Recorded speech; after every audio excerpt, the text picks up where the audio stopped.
3, 2, 1. Wait. There we go. Hello everybody, welcome to the stream. It is the Biendeo stream today on this fine 13th of January 2025. I hope you're having a wonderful week, and we'll have a wonderful week ahead of you. My week has been pretty chill. It's been back into the swing of things. I took an extended break over the Christmas period, and then I started work last week, so I was there for a day, and now I've been there for a week. And turns out, when you leave work for 2 weeks, nothing happens, really. So, how about let's dive into today's game, shall we? And we got a bunch of news to talk about today, so here we go. Wah! There we go. But yeah, no, we're back into the Doom 1 plus Doom 2 release with the spinning caco loading screen, and away we go. In the previous stream, just the first stream, we've beaten the first 2 episodes of the Ultimate Doom. Spinning female demon. That is true. You can see the butt in the loading. And in this stream, we're going to try and finish the back half of Ultimate Doom. So the Inferno episode, here we go. I used to get flipped out because you'd always be looking at this, like, eye thing right away. It'd always get me.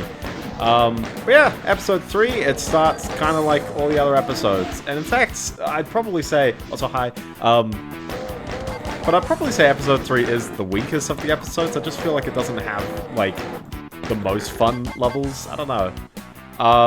I played the kazoo, and then I talked about how I just got back to work, I guess. I'd always get thrown off because there's this, like, switch there. Also, this is a mean, like, just... You gotta deal with this with a pistol. Just ignore him. They put a shotgun here, but they also lower all the walls, all the floors, and then make you trudge back. Which is probably why this is my, that is true.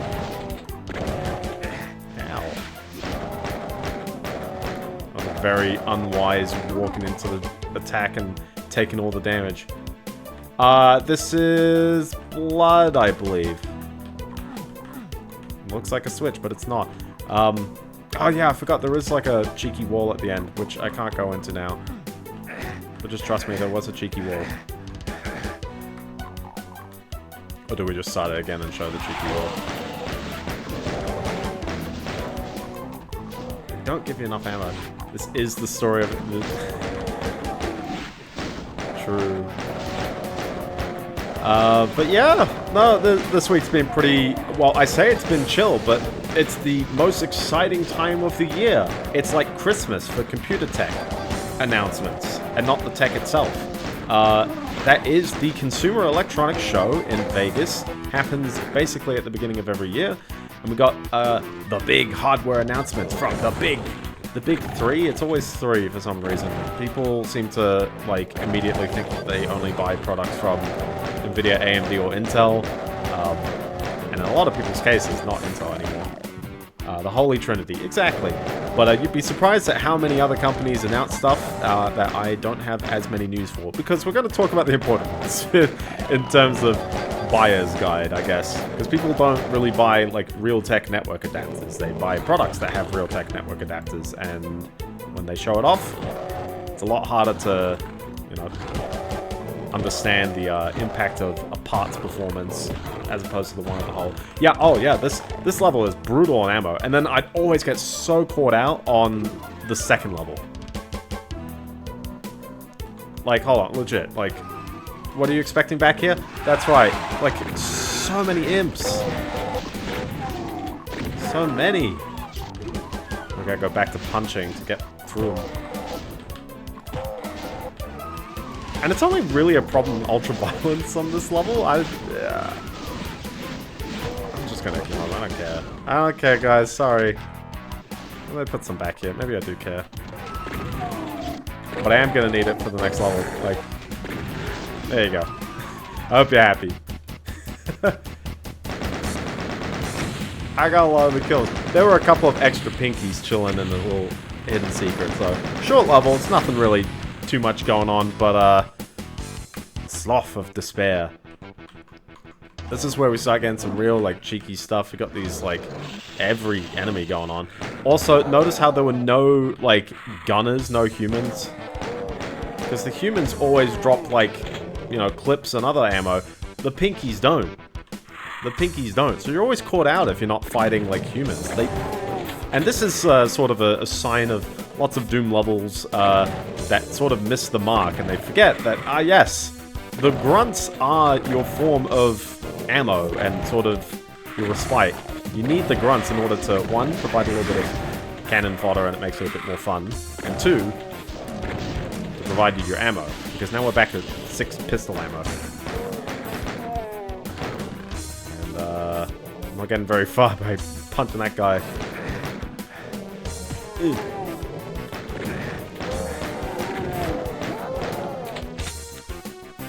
You can sort of juke your way, but I'm going to be crimping for quite a bit. You can see the chain gun back there as well, so you know what's at least almost in store. They're really loving one bullet. I know that the shotgunners don't have that much more health than the big dude, or the regular dude, so it's not too bad. This is the fun level that's shaped like a hand, and it's also missing from so many console ports of this game for some reason. This level in particular, I'm shocked that it's this one. We do have a berserk in there, maybe I can wing it. Yeah, I'm gonna wing it, I'm gonna wing it. Berserk time!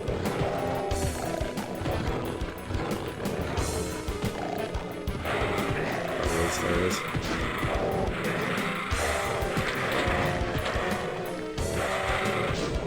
Fun on the health. There you go. Keep it going, keep it going. Yeah, exactly. The more grunts you add, you definitely, you know, normalize out the ammo a bit more. I'm still... I love how technically I'm still strong. Like, I can still punch as long as I don't switch off, even if the red screen is gone. I'm pretty sure I'm strong. I don't think it's worth it anymore. I'm running out of health. Oh, next one. This is a confusing level to, like, navigate around, though. I do agree. Don't fist the Kako. Whoa, I thought I was trapped there. It's so tight. It is so tight. I swear.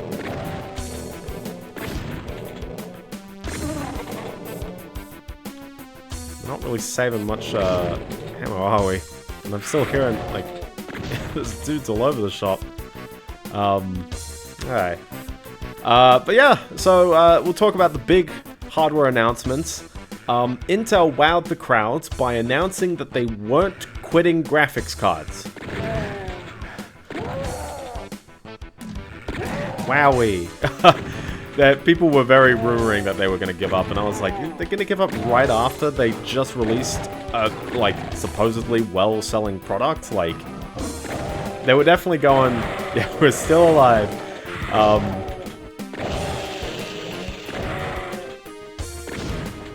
There's only 44 enemies in this level as well. It just feels like it's been a while because I keep having to use all my shotgun ammo and then pistol, you know? I'm not really getting very far with this.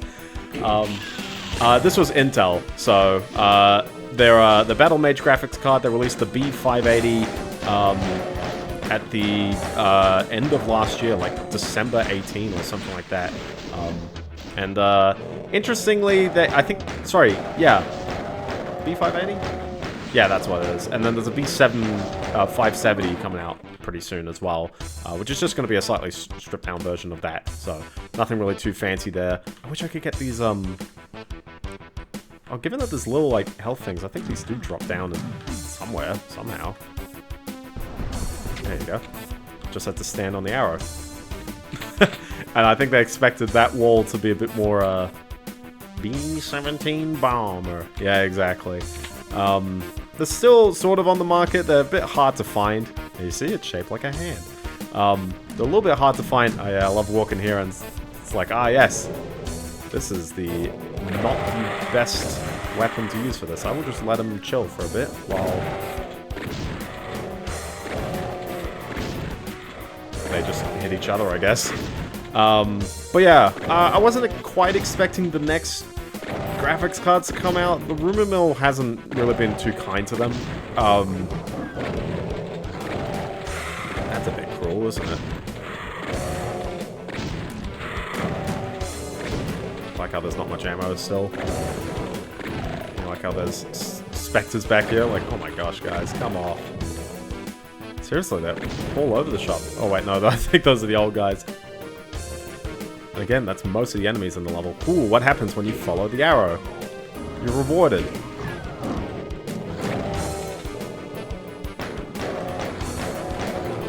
Oh boy, oh boy, oh boy, oh boy. Alright, we're through. Ish. Okay, this is a precarious situation. Yeah, just get out of there. Bye.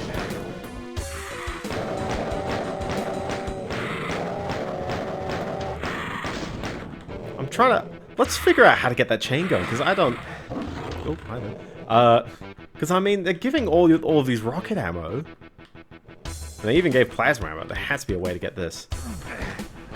Okay, just self-sacrifice a little bit. You need it. Tight corridor maps. This whole level is tight corridor map. I tell ya. And it is such a strange level as well. Because at the end of the day, I'm pretty certain all you gotta do is, like, here's back where the, Okay, yep. We're caught out a bit more. Hi.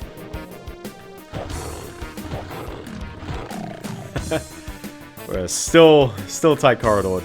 I seem to be successfully punching most of these guys right now, which is quite odd.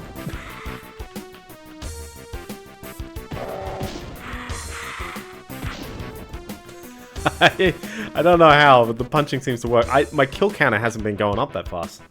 Easy to any, yeah. So we need to get a blue key from somewhere, and I'm pretty sure it's in the thumb. Or the pinky, I guess. There it is. Oh, that's a fun sound. Whatever that reveals, I'm not too sure. Did you guess what that reveals? I don't know. Lower the floor and literally get the heck out of Dodge. I don't want to deal with that. Pandemonium. This level I really like purely for its Slayer riff that it's got going on. It's just a fun MIDI. And they finally give you ammo. Slough. Yes. But yeah, no, Intel, do Raining Blood. Oh. You know, real talk, I'd always find War Ensemble in Warriors of Rock to be a harder song because the riff is like unrelentingly long. Also, shout out to whoever charted that because there's a part, I think at the end of the first chorus, when there's like two power chords. It's like a red, yellow, blue, and then a green, red, yellow. And both of them, there's just individual star powers, and it's just such a feeling. It's such a vibe. They went out. They went out with a bang on Warriors of Rock. Like, I think their idea of like adding like weird kind of pointing mechanisms and stuff is like, hey, you know, like I don't think it really, you know, adds anything too deep to Guitar Hero, but dang, they probably had a good time making that whole mode. Smash hits, Raining Blood ends. Oh yeah. Sorry, that one does. Is that a Beenox kind of chicken moment that oh hi there, that 5-note chord. They saw Master of Puppets and Guitar Hero Metallica had green, red, yellow, blue, and they thought, let's just do them all.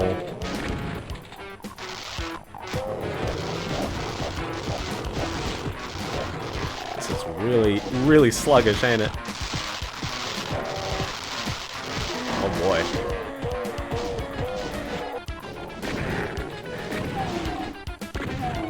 We got there. Oh, Neversoft charted them. What did Beenox do then? Did they just do like sets and stuff? I mean, I'd imagine that the people who chart are different to the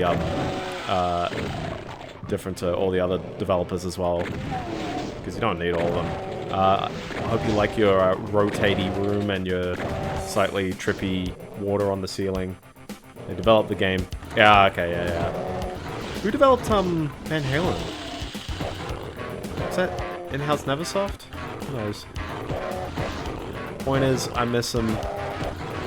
Come back to me, Guitar Hero.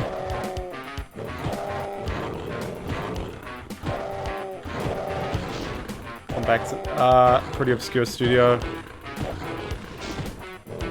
Very obscure studio.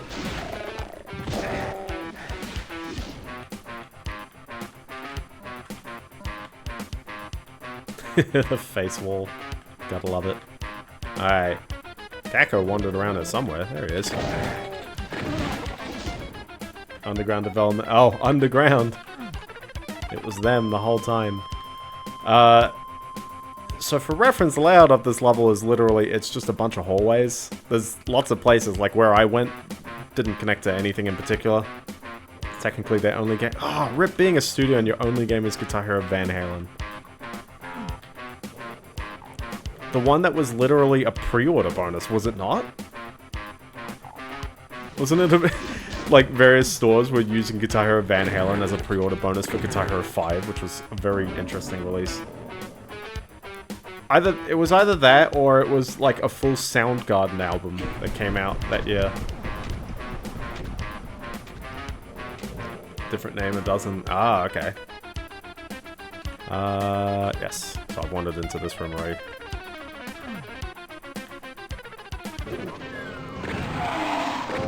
Since there's a lot of different angles, there's a lot of opportunities to just catch enemies off guard as well. It's interesting playing the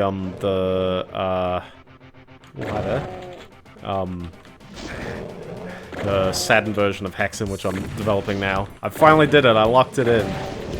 And all the enemies face forward. There's no side sprites. Ah, BMX XXX, the classic. One day, I will play it so I can understand its horrors. Part of me feels like perhaps it could be hyperbole, but also a part of me is like, with a name like that... You know? Destroy the Swizzle. I do want to destroy the Swizzle. The Swizzle was annoying. So, status update for everyone on the doing Hexen on the Saturn. Basically, yeah, developing retro achievement sets, there's a thing called the Swizzle, where instead of your bytes being in little endian or big endian order, where it's like, if you go from biggest to smallest bytes in a 32-bit number, and it's like A, B, C, D, I'm just kind of... Have you noticed how little ammo there is in this entire, like, episode so far? Like, what is happening here? Box of shells, finally. Oh, Triple X kind of mid. Yeah, that's what I was thinking. Like, it's sort of hyped by its infamy, but I don't think anyone particularly thinks it's like... I mean, it's definitely not an amazing game. Otherwise, people would sort of be saying, despite the name. But I think it's definitely just, yeah, like... Nothing notable except for its very curious marketing. Thank you, Acclaim.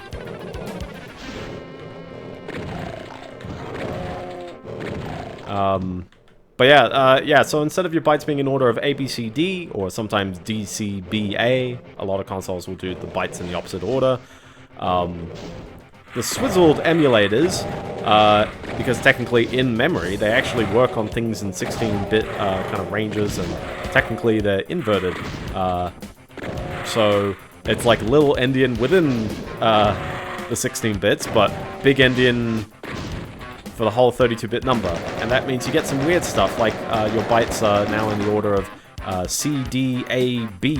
And that's, you know, at the end of the day, you can work with that, but that basically means you need to take one of the 16 bits, add 65,536, and then, oh sorry, multiply it by that, and then add the other one instead of just interpreting it as a singular 32-bit number. And that's okay for the most part, but it does mean that, one, there's various tools that don't work. For example, the pointer finder within the retro integration, retro achievements integration, won't work for you, basically, because you're constantly... Well, your pointers are not actually 32-bit pointers. They're not in the right format at all. And your manual conversions are only in your code and not in the emulator tools, so it's kind of annoying. Generally as well, there's also the opinion of what is correct and what's not when it comes to I really want to step out of here. Oh gosh. I was like, yep, not the thing I want to be holding a rocket launcher out facing. And there's a BFG here, which is very nice. Before the plasma, mind you. I haven't found the plasma yet. You gotta have your BFG at some point. If you don't find the BFG, you're doing it wrong. Okay, there's a blue key somewhere, and we've sort of explored most of the level. So, I've completely forgotten where the blue key is. Ooh, did the music not loop properly? How dare you guys, come on. There's a whole part there I've probably just been glancing over, and there's the big dude. No, I might as well get him, wherever he's gone. You can see this room over here, which is very much connected to here. Oh, of course, just the other staircase. There we go. Someone will get a issue. Middle Endian. Well, the problem is that, in theory, something can swizzle in a different way. Swizzling is not one way of swizzling. Swizzling is just another way of saying it's wrong. And ultimately, we need to fix this from the root. The reason why the swizzling exists is because Retro Achievements has always asked for emulators to... Or, is it Retro Achievements or RetroArch actually doing this? Basically asking for emulators to provide in a linear map all the different like parts of memory that they use. And my biggest problem is that imagine your current computer. You would imagine, okay, well, your physical RAM is the physical, like, it's the RAM sticks, and it's all the addresses off that. And that probably is correct. There is a physical to virtual mapping that happens on your computer. And there's... I got the achievement for killing one enemy with a BFG. That was a very necessary BFG blast, though. I hope you accept that one. Yeah, if you imagine, you know, your computer's memory, it's like, yeah, you know, there's the physical memory, and then what your programs get told is something completely different. Like, it's not even in the range of, if you had 8 gigabytes of RAM, it's not in the range of 0 to 8 gigabytes, it's in the range of, like, whatever. Your programs get told something. But that's more because your operating system likes virtualizing it all for your end users, or for your programs. But still, it's like, there's a virtual memory address somewhere in the middle. Now, imagine Retro Achievements also complicates that by saying, actually, your RAM doesn't start at 0. It starts at 96 megabytes, because you have 96 megabytes of cache on your processor. So we put all that first, and then they're like, oh, but also you've got video memory, and we'll throw it at the end. And then it's like, oh, we've got, you know, because you don't have just level 3 cache, there's tons of there's multiple levels of cache on your computer. And then in theory, it's like, okay, well, let's say the disk is in that memory map, because some systems include the save memory as part of their address range. And ultimately, what you get is a bunch of addresses that are all, like, meaningless. Well, they're mapped all next to each other purely so that you can refer to them.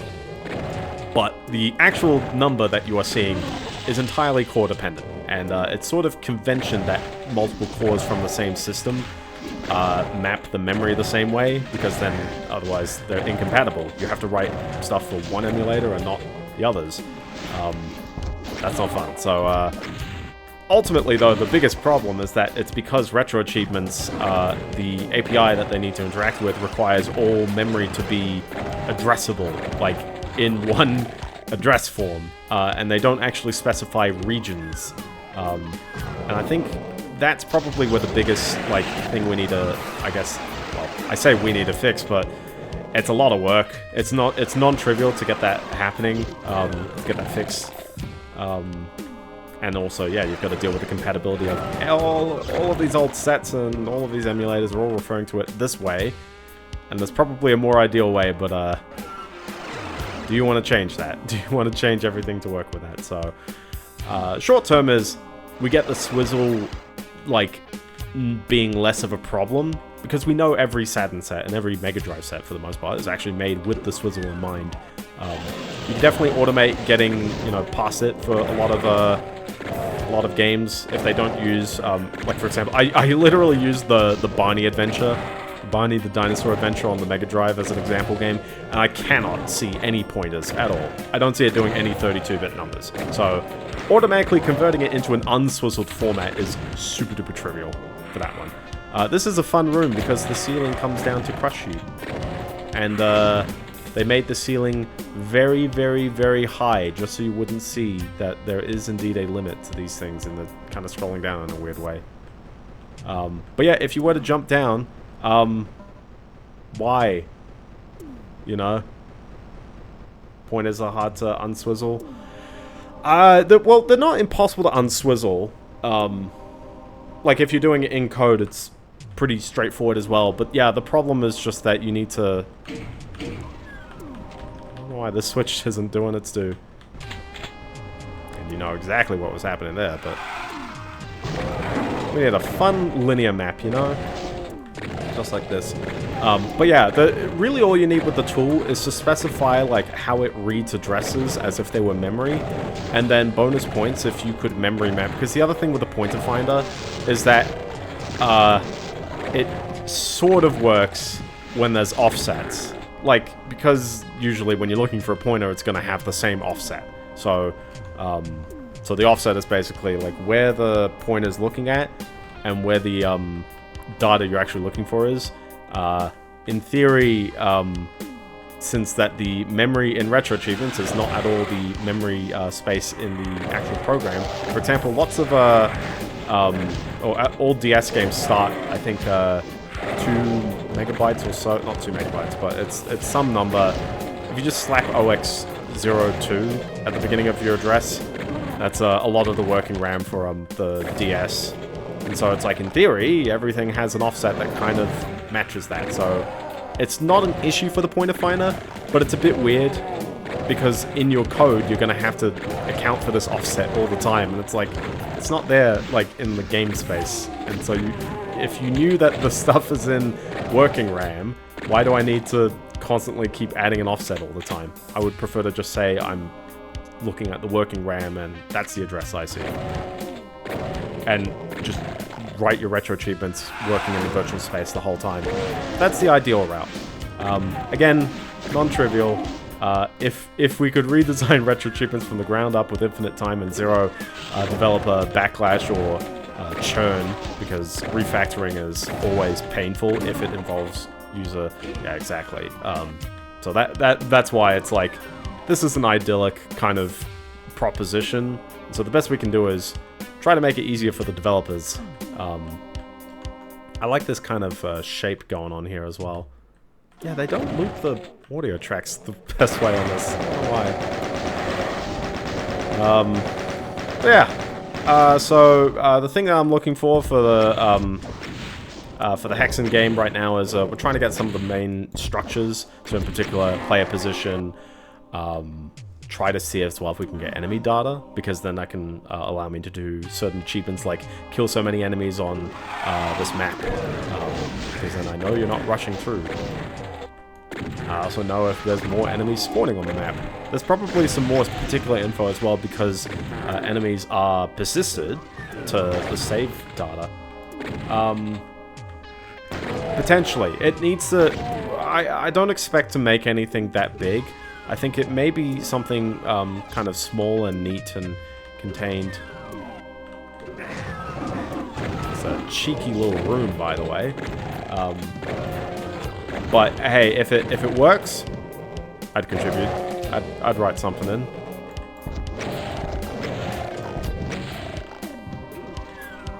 There you go. You gotta... Oh. Cheeky Rooms, Episode 3. Very cheeky. I believe the secret exit, by the way, is in level 6. So, I'm not going to see it for a bit.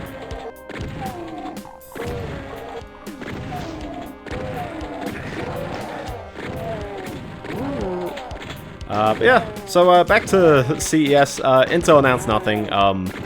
They announced the non-K versions of the processors, but because they always announce the prices in terms of the... so many switches, by the way. I have no idea which one does switch, so I just hit them all. Okay, well, I've revealed an orange. So, okay. That closed the one door I had. That continued closing the one door I had.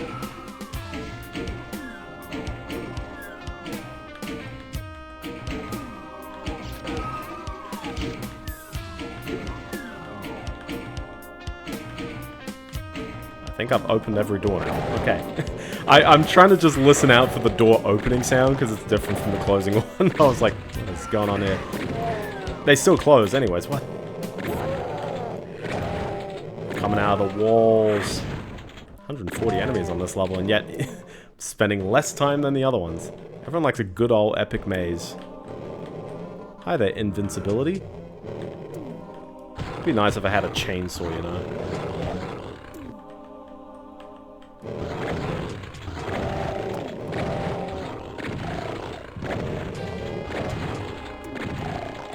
I want to say as well, I've just navigated towards the end of the level and I've actually kind of like missed a room.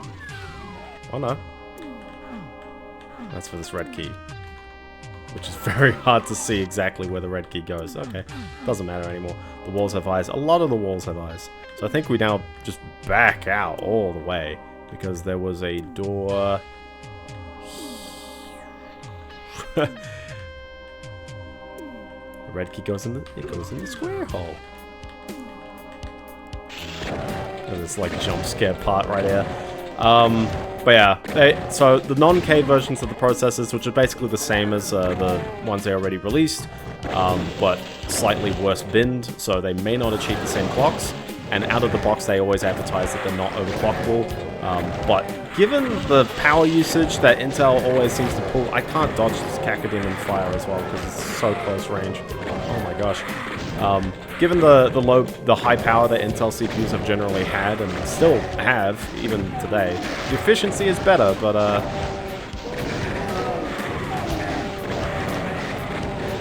and my health is a little low. I'm sorry.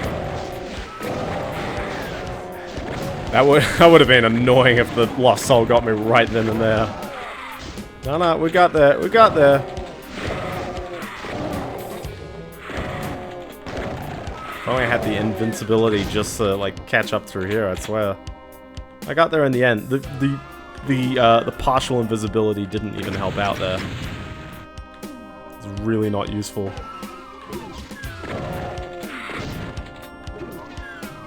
Oh, you can tell exactly what's about to happen here. Hold on. Oh no. There it is.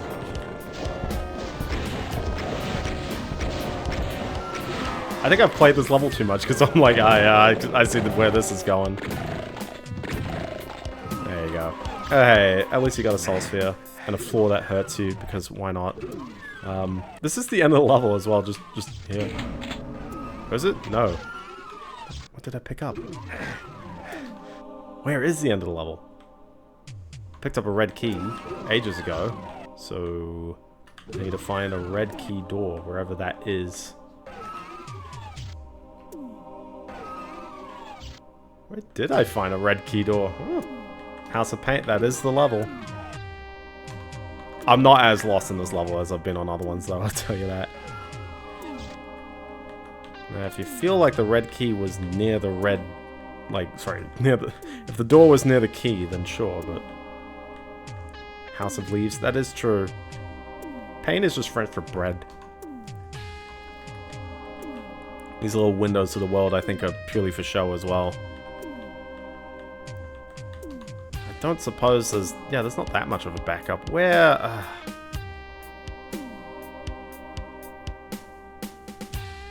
Where? I do not remember having to back up very far to get this level done, so I don't think it's all the way back here. I mean, we explored both of these rooms, so... Le pain, la semaine. Very yes, yeah. Other than that, I don't think there was anything too big from Intel. I think they had mobile processors, which they really wanted to show off. It didn't really wow me. I just thought it was like, yeah, it's another one. So, let's talk about AMD, because AMD were ever so slightly more exciting, but only slightly. AMD showed off not the RX 9070 XT. They had a new graphics card, and they included it in their press slides, and then they left it out of the keynote saying, oh, we just had so much to show off that we just didn't have enough time to, you know, talk about everything in good detail. So we decided, let's just leave out the, you know, the one graphics card. Yes, they left out the graphics card in the conference, and that was the excuse that they told the media, which is very shocking. The graphics card seems okay on paper. Not great, but okay. So the 9070 XT, well, they had to say the word AI 153 times. Hold on, maybe this face opens up?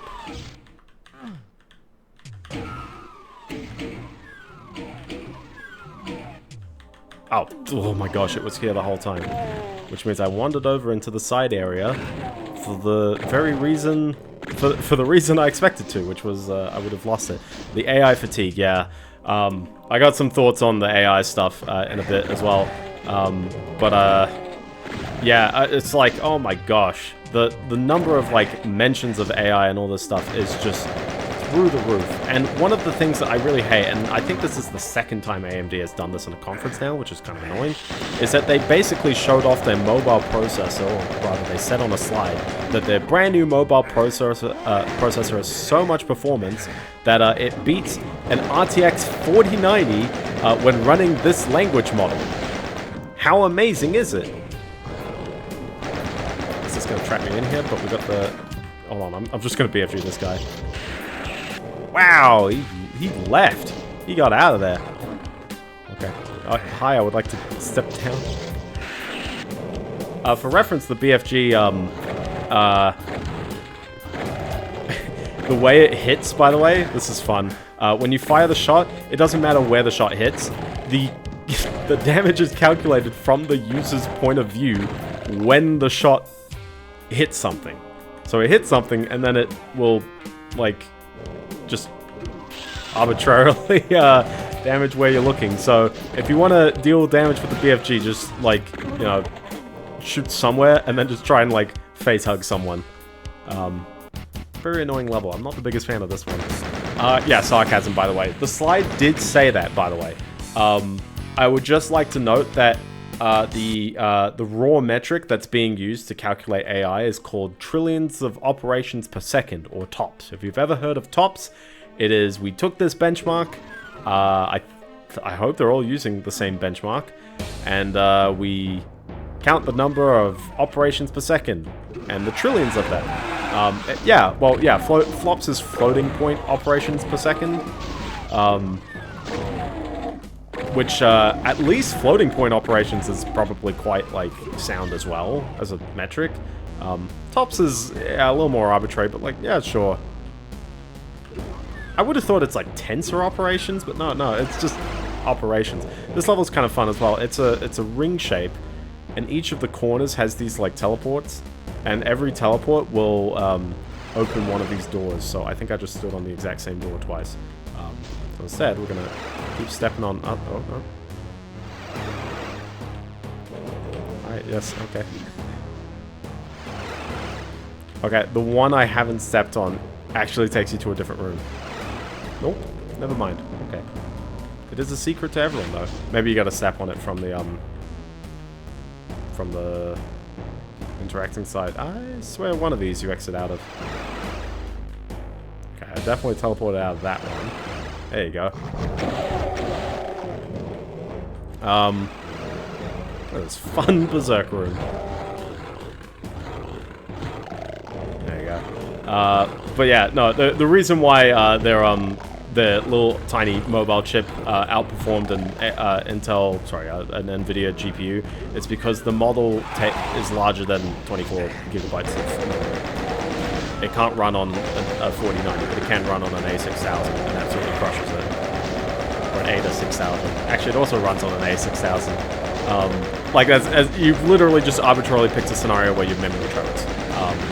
Also, I think you have to run without the CPU fallback, because also you can run, fun fact, you can run your graphics cards with more memory using the system memory or swap memory. If you've ever seen your system basically say, like, dedicated GPU memory and reserve GPU memory and all this stuff, that's because you can actually dedicate extra CPU space to basically say, hey, when the graphics card asks for this, the operating system will substitute in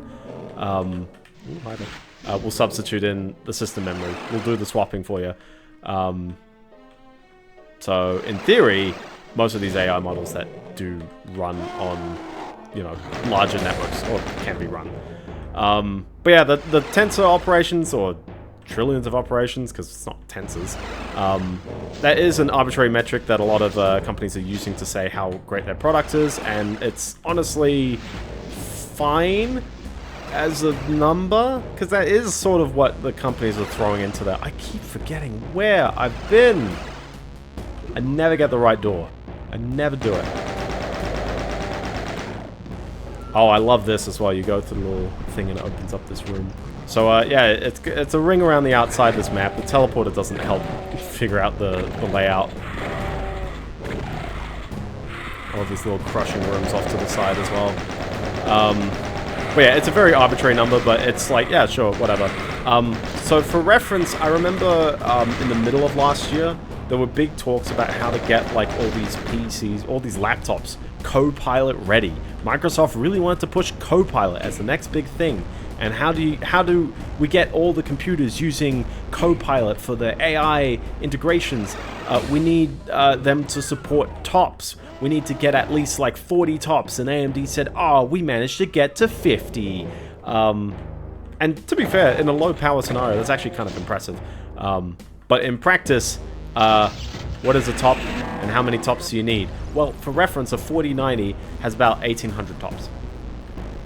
A 5090, which we'll get into in a moment, has 3,800. They literally doubled the number of that one metric, which is amazing for the people who actually do really care about that metric and really use it to power the AI work, you know, scenarios. Now, not a lot of the gaming benefits from the TOPS. So when you see the TOPS go up by a tremendous amount, note what part of gaming goes up. So if you're playing a game like this, for example, and it's purely rasterized, or actually in this case it's technically raycast, but you know what I mean. It's like, actually, I didn't even... actually, yeah, I think this is using the Vulkan render, so it is doing a rasterized render. There's so many, like, cheeky little rooms everywhere.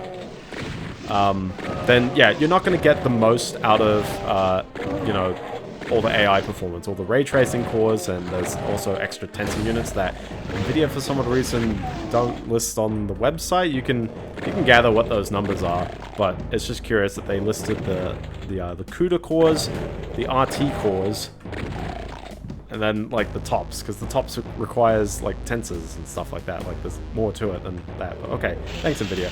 I'm just ranting about that now. Point is, AMD doesn't have something that will crush Nvidia at the you know, tensors and doing all the AI stuff. It doesn't seem like they've really got anything. So instead, they're going to the you know, AI for the masses kind of point. Let's try and make as many affordable products as we can, all using... I thought there was invincibility or something around here. This just teleports you back to the center again, because we need to keep going back to the center. I might as well just take out these dudes. They're just chilling.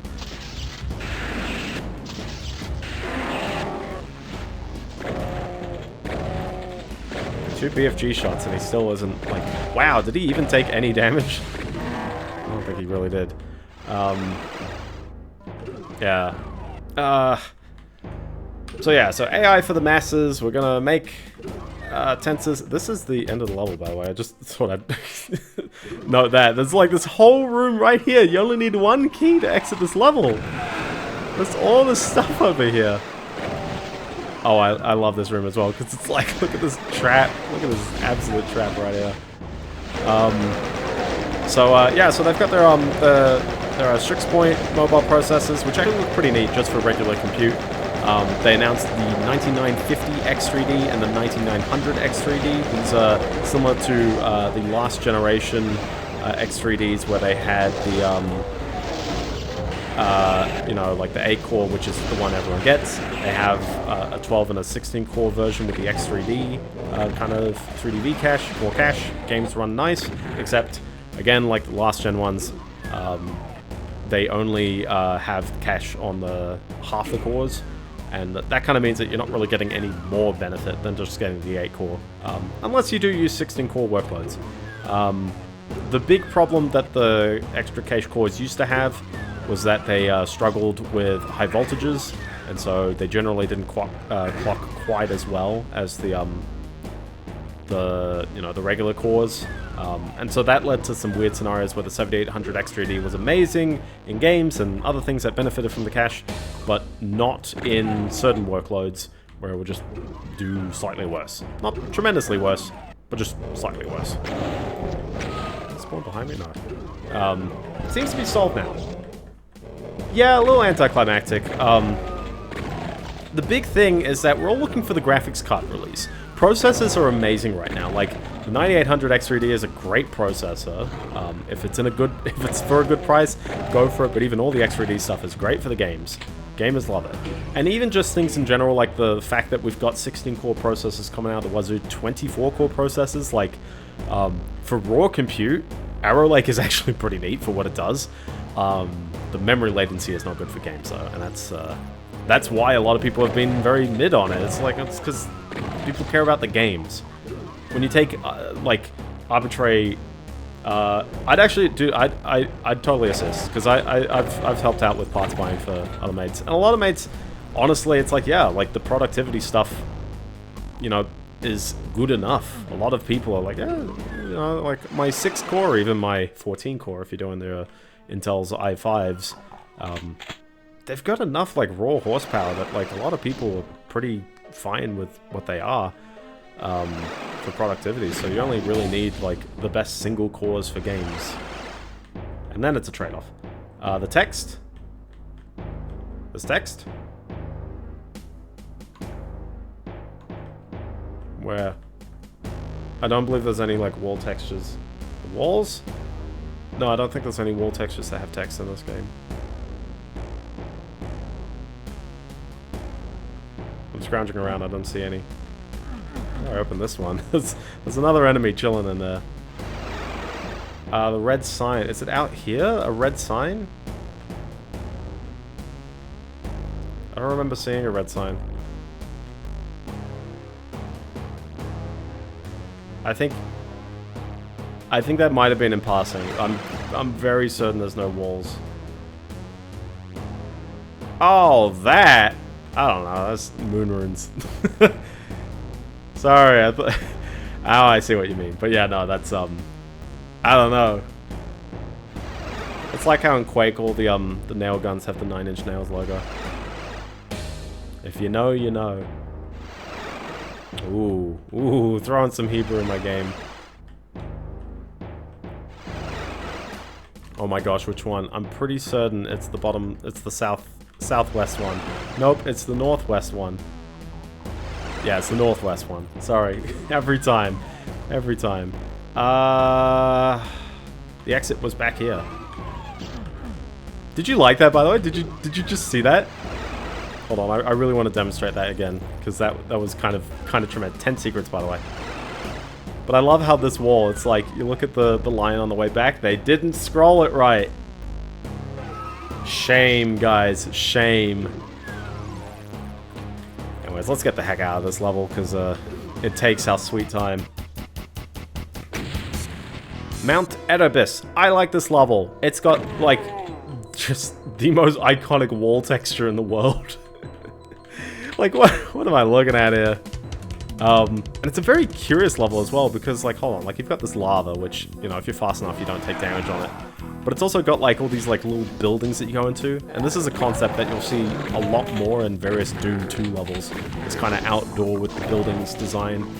Oh, yeah, the bitrate might not be having a fun time. Come back to the VOD on YouTube, 50 minutes in, and just, like, see the texture in motion. Hopefully it's better.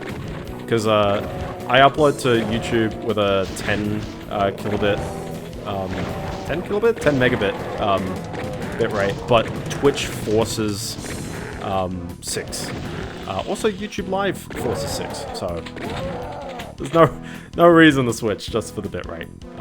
If you're a premium person, I'm pretty sure you can do more bits, but for me, as a heathen of leveraging these platforms without really making money, got to do that low, so but yeah, no, processors are amazing. People are looking for the graphics card. So what is the 1970 XT? AMD proceeded to show one slide saying that they were redoing the numbering of the graphics cards, because you may have remembered Texan Beyond Heretic. You may have recalled that the previous graphics card, the second digit was not a 0. It was, in fact, it was generation. With the numbering was basically generation, position in the stack, 0 or sometimes 5, and then definitely 0, and then sometimes with an XT or a GRE, or they're sort of making stuff up as they go. But at least the numbers made sense. Now it's 9070, because they're basically just point-for-point copying Nvidia's naming scheme. So they want the 9070 to compete with the 4070 Ti. I think they really wanted to compete with the Ti on that one. So fair call, okay, sure. A name doesn't really mean too much at the end of the day. It really just matters how well does the card do. Now, given a name like that, a lot of people suppose, okay, well, yeah, it should compete roughly with, the Ti. Oh my gosh, not this guy appearing behind me. I believe the 4070 Ti here in Australia, you could probably find a 4070 Ti for maybe $1,050. In the US, they're really unfavorably expensive. They launched at $800, and remember the 4070 Ti used to be the 4080 12 gigabyte. Back when they tried announcing it like that, they were going to charge $900 for that as well. At least Xbox consoles is very odd. There's a little secret here that actually leads you out of this room, because there is no escape otherwise, not even where you came from. I am intentionally avoiding the berserk. The secret exit is right next to me, by the way. But we'll explore the rest of the level. I'm pretty certain, nothing stops you from... That should be a clue. Oh, chainsaw. That should be a clue. Where to go. And then it puts you in this, weird little room where the lost souls can sort of annoy you. But all of this just to get the blue key. I'm pretty sure you can... Yeah, this is a tremendous map. I do like it. Episode 3 is redeemed purely because of Mount Erebus. And it's a very... just fun and unique map. You hit this button and then suddenly the where you came from opens up. Just the outdoor environments just feel so dynamic compared to the tight corridors of other Doom levels, and especially even the earlier levels of this episode. I think it is a real mountain. Yeah. But yeah, you can see this little cheeky little room down there, as well as all these other little areas. But yeah, other than that, AMD didn't even show anything about that. They also didn't mention in the conference, or maybe they did mention it by name once, but they didn't really talk about it because they didn't talk about the graphics card. FSR 4, the brand new version of FSR that will be way better. Apparently some hands-on demos actually... Oh, it's on Antarctica. Maybe they named it after the Doom level. You never know. I think it's BFG time. Oh. Yeah, I just needed to clear some people. Also, this music is a jam. I love it. Just the drum fills and everything.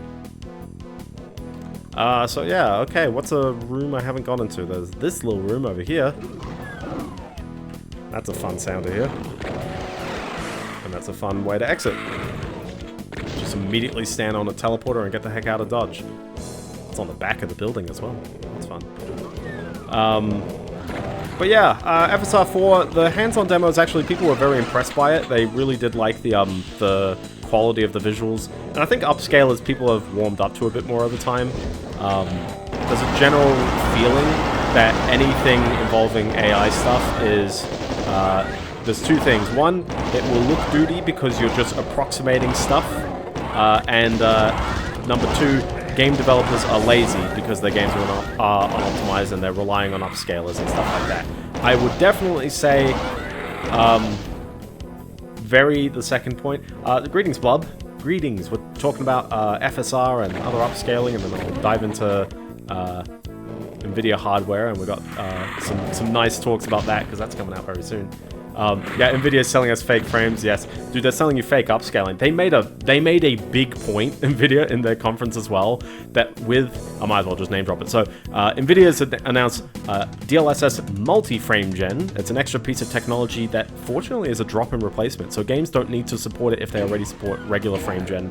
But basically, yeah, instead of one fake frame between your real frames, how about 3? This quadruples-ish your frame rate. I say ish because there is overhead. And in various games like Marvel Rivals, I actually do feel that overhead. I don't get double the frames, I get like 15% more. And I'm like, I don't think I'm gaining a lot for this. Yeah, that was the big one, where it's like, okay, you take your 1080p image, you scale it to 4K, so you've quadrupled your pixels, and then you basically quadruple the frames because you've also rendered 4 frames based on that.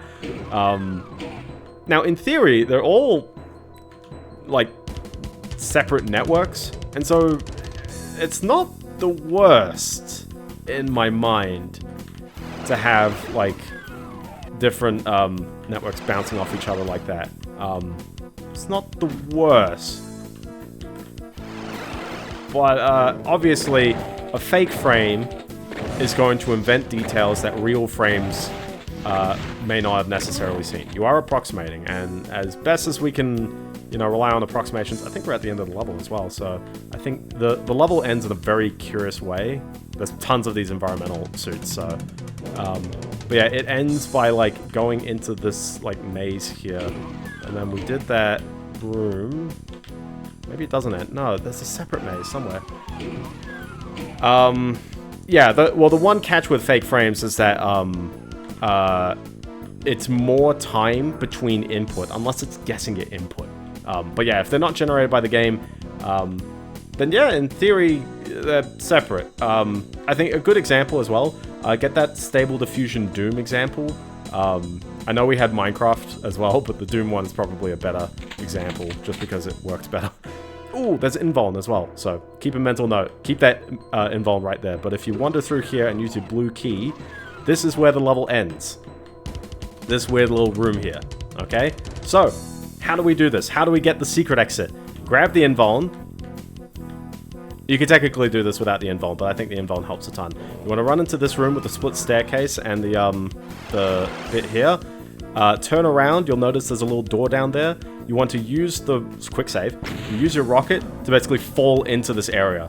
The reason why you want to do that is because it's like, well, how do you run in there? It's very iffy to just run in there. You may be able to get away with a strafe run. But a rocket is very easy. And if you're invuln, you don't even have to worry about health.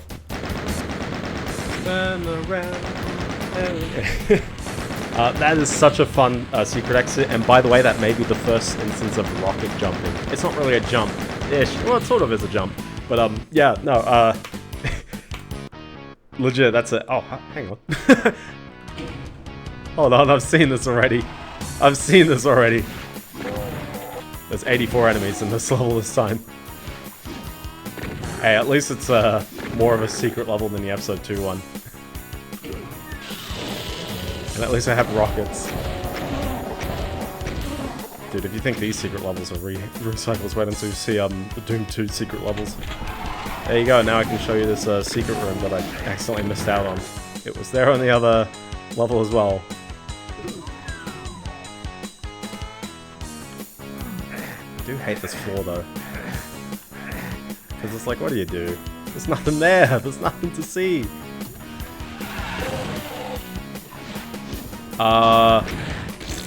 No one saw that. It may be. I think there's more to it, but yeah, it may be.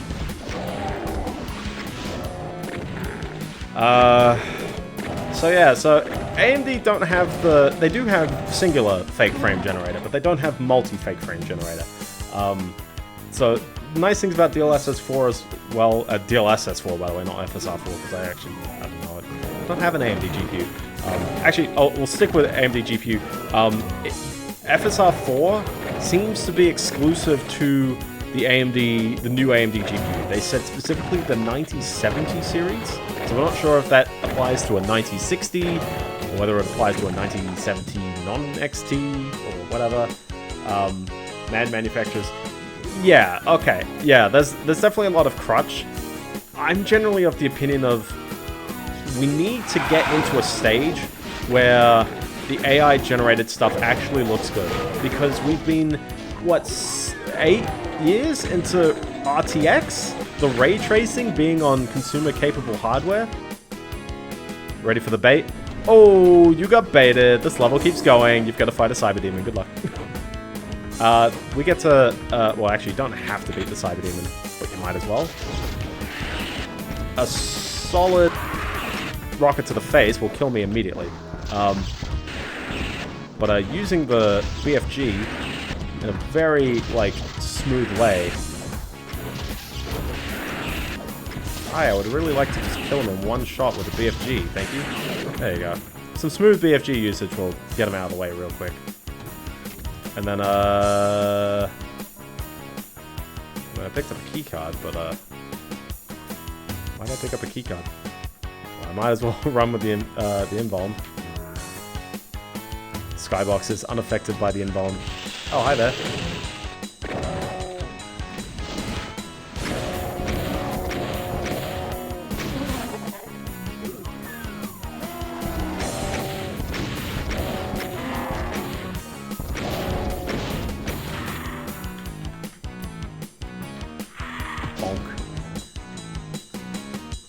Are we just fighting our way back?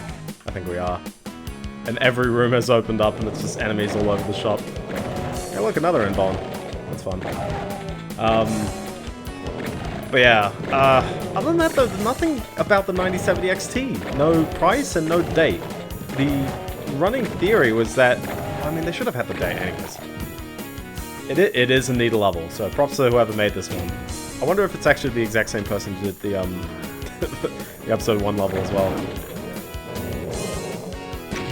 Having all these invulns and letting you use your rockets, that's good fun as well. Very nice touch.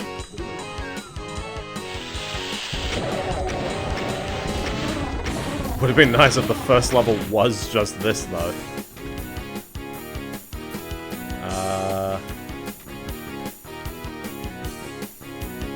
Yeah, where? Hold on, yeah. There you go, they added a room out here. Oh, you got baited. Woo! Woo! You know you're in serious trouble when all the hit scanners come out to play.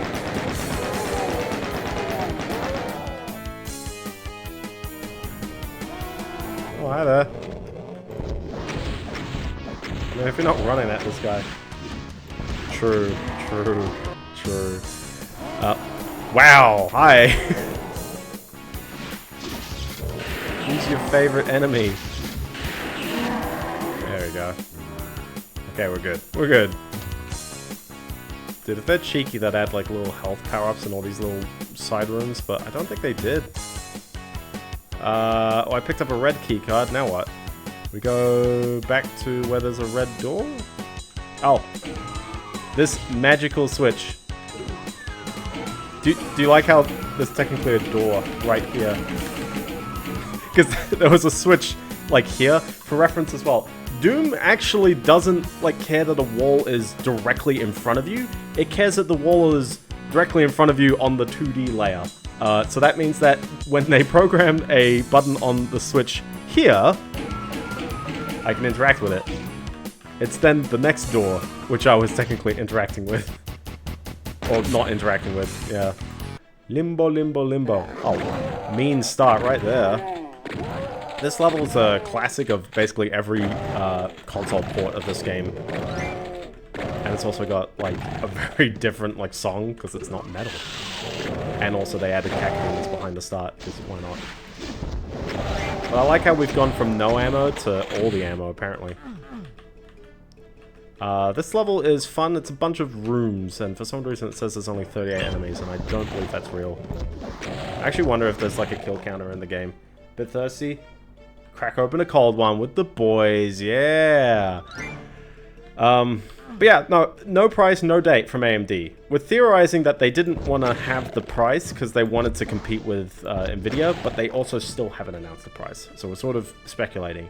Some partners have come out and said that their aftermarket cards are 550 US, 580. So maybe a founder's card would be somewhere under that, which will make it okay for a US priced card. I think in Australia, a lot of our cards get discounted pretty quickly, or they're the 4090. That 4090 barely got discounted, and now the 4090 is 1,000 Australian dollars above retail.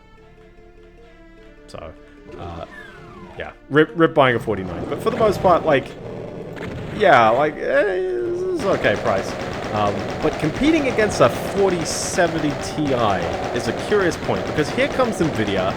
Nvidia, Jensen on stage with his jacket yet again. I don't know if he said the more you buy, the more you save on stage. I don't think he said it this time. I think it's because he didn't have a enterprise GPU to sell, actually. So there was no more you buy thing to sell off with that, which is very interesting. But he immediately opened the conference by going, "Gamers, am I right?" And he talked about how he likes Virtua Fighter. And I like this as a fun example because it's fun and relatable. And then he showed off literally like the first 12 seconds anyone's seen of Virtua Fighter 6. So good meme Nvidia. They didn't show any brand new games. That'd be fun to just show off games at the Nvidia keynote. Get everyone like anxiously watching along, hoping that they'll announce a game. That'd be fun. I have played these games. Oh. This is not a crushing sector. There are specific crushing sectors. That is not one of them. That is just the lift. It's kind of weird that it goes up and down. Moving up and down like an elevator.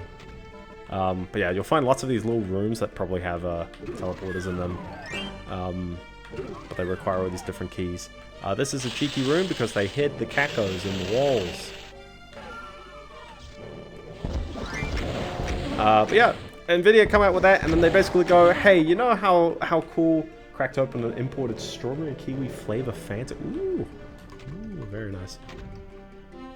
Oh, okay. Well, the bridge is gone, so fall straight down.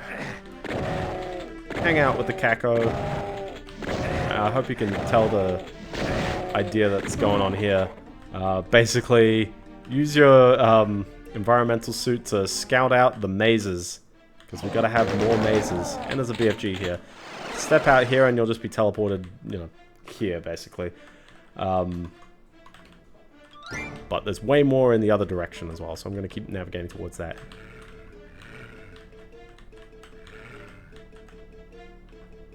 I feel like my computer does something at exactly 9:37 PM, because I swear this has happened a few streams in a row where it just sort of mildly hitches. Actually, a few days in a row, just even when I'm not streaming.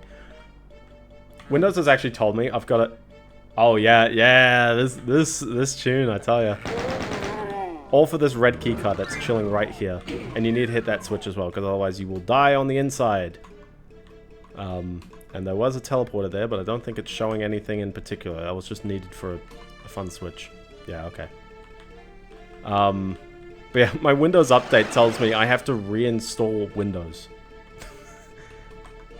Like, not upgrade, just reinstall. Just start from scratch again. Thanks, Windows. So your goal is there's 2 rooms you gotta like hit these switches across. All over the place as well. This is a very odd and curious map, but it's good fun. So little caco room.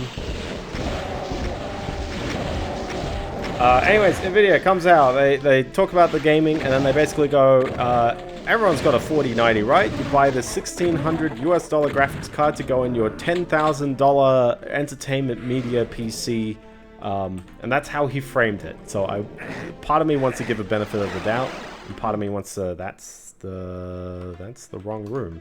Mental note, this room, that's for the end when you've got your yellow key. There's also a room in the center here, which is leading into another orange room. Oh, this is the one on the other side, though. Did you guys have phones? Yeah. The key thing I want to note is that I think everyone, either he's very hyperbolizing that everyone has a $10,000 gaming computer, but probably more along the lines, I think he's just kind of saying that, like, he's justifying that this card can cost $1,600 because people will use it in PCs that cost $10,000. And a part of me goes, yeah, sure, okay. I don't know if you meant to strafe run and get that. I don't think you meant to, but sure. I think you meant to hit that button over there, which involves going through the other door. Yeah, that makes a bit more sense. Yeah, that makes a lot more sense. The strafe run was fun, though. The fact that that worked. Like how it works here. I think that one's actually intentional. Oh, no, that's just another red room over here. Point is, I got the key card, so we can sort of start heading out now. I think it was the center room I had to go in. Yeah, there you go. Yeah. And now we go back to... I like how I'm navigating this level way better than, like, many of the other ones as well. This is the one designed to be a maze. And that was like, yeah, 4 secrets. I missed one item somewhere. I got all the kills. Easy. This is the last level of the game. Entertainment companies transitioning towards making more... okay, Nvidia, though, completely makes sense. Because they've struck gold. They have struck, like, oil. Dude, I love this one. It's such a jam. There's this guy. This is the Spider Mastermind. He has just as much health as the Cyber Demon, but he miniguns you. Which is not fun. You will die very quickly. If he's minigunning, you get out of there. He's always going to hit you, and it's not going to be fun. Wow. No, we've got another episode. So it's not a short stream. But this is where the game usually would end. Yeah, I usually find the Spider Mastermind to be easier because the Cyber Demon, you get hit by a rocket, you are almost dead if you were on full health, and you are dead if you weren't on full health. There were 4 enemies. There were 3 other little dudes. I missed them. But I did beat it in 32 seconds, so... The loathsome spider demon that masterminded the invasion of the moon bases and caused so much death has had its ass kicked for all time! A hidden doorway opens and you enter. You've proven too tough for hell to contain, and now hell at last plays fair. For you emerge from the door to see the green fields of Earth, home at last. You wonder, what's been happening on Earth while you were battling evil unleashed? It's good that no hellspawn could have come through that door with you. And then we get the bunny ending. This is iconic Doom. So there's a little bunny in the end Doom sprite, and then it scrolls over and it's like, oh no, things are on fire. Oh no, freaking Last of Us 2 ain't got nothing on this. So yeah, you're greeted with a dead bunny head on a pike. And the demons have set fire to Earth. This is what Earth looks like. A lot more grass. But yeah, hilarious ending. That's how Doom ends. If you've never beaten Doom, that's it. Or at least the home PC version, because most of the console versions do not do the bunny ending.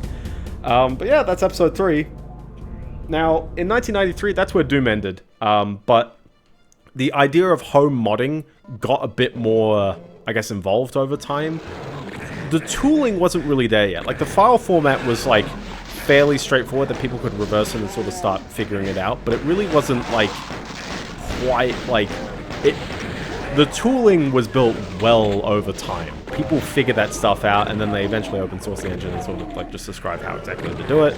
And that led to the whole everyone making their own Doom mods, because it used to be like you'd have to like hex editor the heck out of it. So the novelty of them coming back with a new episode in 1995 was quite fun. I believe this was released as a free upgrade for people who owned Doom originally. I'm not too sure if you had to rebuy Doom, but almost all versions these days comes with this episode, because why not? It's part of the same release.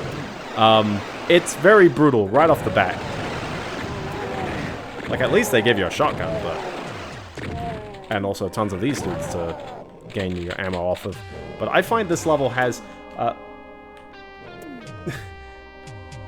Joining next streaming with friends. Add me up on Discord. Okay. Thy flesh consumed. Yes. You can tell the map is small by how zoomed in the minimap is right away.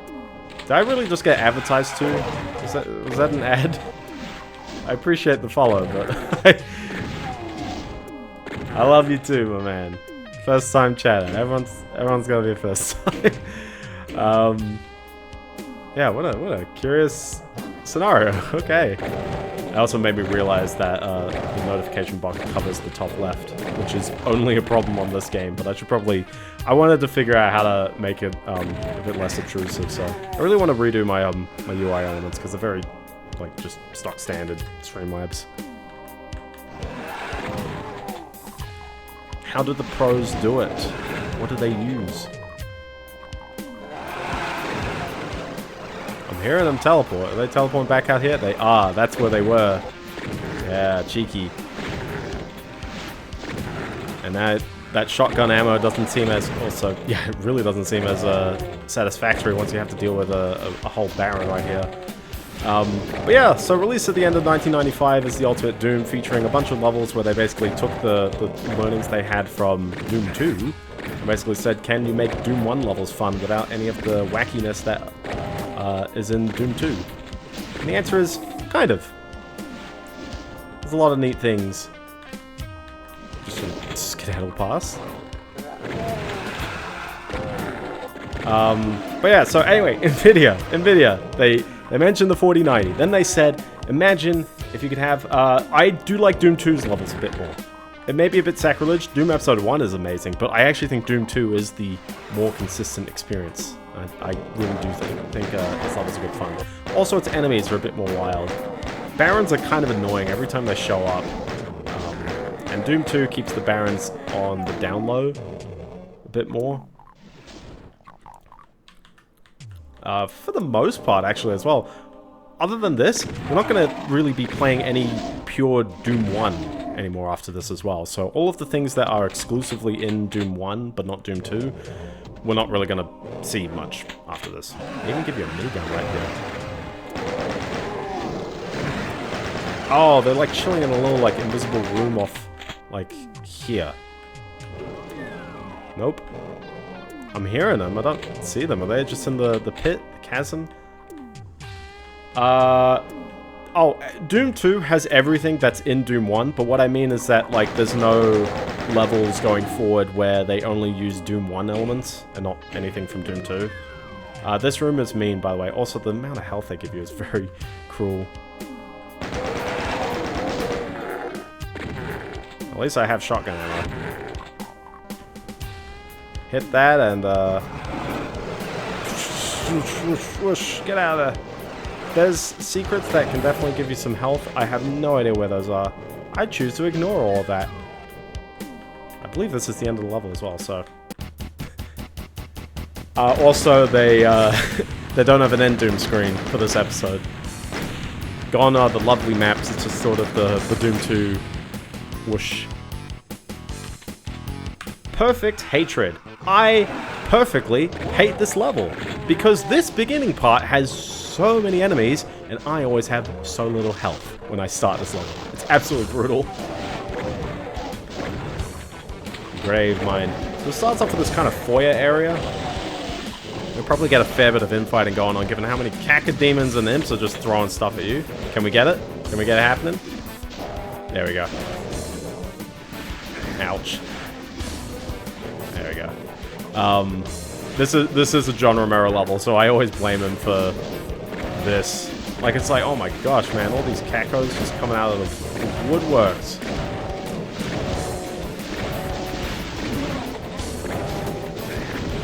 Okay. The floor is lava as well, and you're very screwed, so how about let's just move. Okay, not that ledge, the other ledge. True, true. Anyway, so, Nvidia immediately announced 5070, $550 US, and they claim 4090-like performance. Now, to the people who only use part of their graphics card for gaming, and not the whole graphics card that you buy and get, 4090 performance seems amazing. In reality, you are not going to get 4090 performance. Not only is probably the gains in rasterized less than the gains in ray traced, but also there's going to be extra stuff that benefits the AI people. They love their high memory bandwidth and all that. It might be actually neat for... oh my gosh, I tried to pick that up. I'm struggling. I am struggling so hard at the beginning here. I swear, this whole area is quick save spam city. Because there's so little chance that you could do this. And imagine if you die and you tried to play this like legit. It's like, oh, no quick saving. I just die and I start back with the pistol. With the pistol? You're going to try and do this with the pistol. You're going to try and get past this with the pistol. Insane, lad. Insane, lad. They actually give you a fair bit of shotgun up here, so you can sort of hide away from it. But that's still, like, cacos coming everywhere, like, so much. Oh my gosh, constantly taking hits. There's, like, no health anywhere. Oh, look, health. Look at that. That was a Baron that I just triggered somewhere.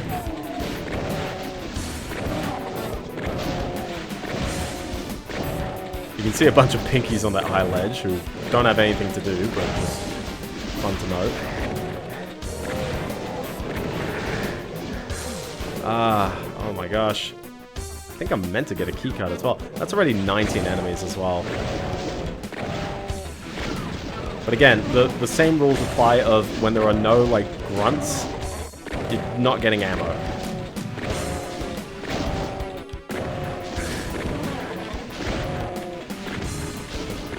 Oops. Just missing constantly. There you go. It's a bit easier when there's only one left, isn't there? There we go. Now I can breathe. Now I can breathe. That's a third of the enemies on this level already. Wait, what? Oh. Just thought you'd love to get hit by those guys all the way out there. I might be in a bit of a struggle zone, because now it's like... So you gotta hit that switch, and now you can move to the next area. You'll probably hit the switch right away, but... Yeah, that's brutal. So, yeah. Is a 5070 gonna perform like a 4090? No way. Absolutely no way. But will it perform like that in some AI tasks? Or probably, maybe. They seem to be banking on that, so probably. This opens up this. Oh my gosh! How are we gonna do this? Because I've got so low health. There we go. just get the heck out of dodge up here. Nah. Well, yeah. Oh my gosh.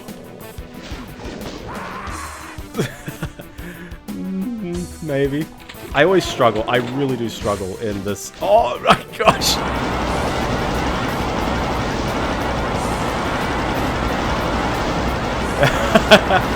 Hey, John Romero, you mad lad. Alright, just try to avoid the fact that that guy was there the whole time as well.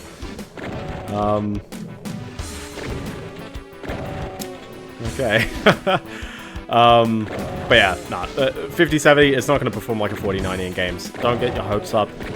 Some people are theorizing that the 5070 isn't even going to outperform the 4070 Super. Those people, if they purely say, oh, it's got fewer CUDA cores, which granted, good move in saying that, like, that's probably what the rasterized performance is hinging on, but not good move in the sense of that's not, like, the be-all end-all performance number. You know, like, cores for cores is not a, you know, the right comparison.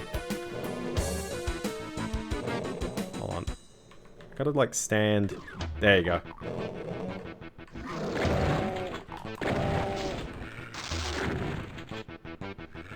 I was gonna try and get some infighting, but that's really not gonna do too much. I do have cells though. I just want to get rid of the like shotgunners because they're gonna ruin my day. And then I don't know, we'll just go in.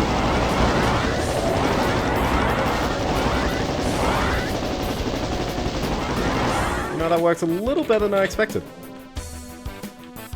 That's more than half the enemies in this level. It's just like curbing through all of this. I swear. Alright, anyways, now we got a yellow keycard. I can actually make some progress on this level. Do you like more Barons of Hell? We got all of them. We got all the Barons of Hell. They're just everywhere. Oh my goodness. Ouch. Oh boy. That was the one chain reaction I didn't want to have happen. Getting hit by any of those guys is just bad news there. So seriously, everyone is so lucky there was no console port of this level.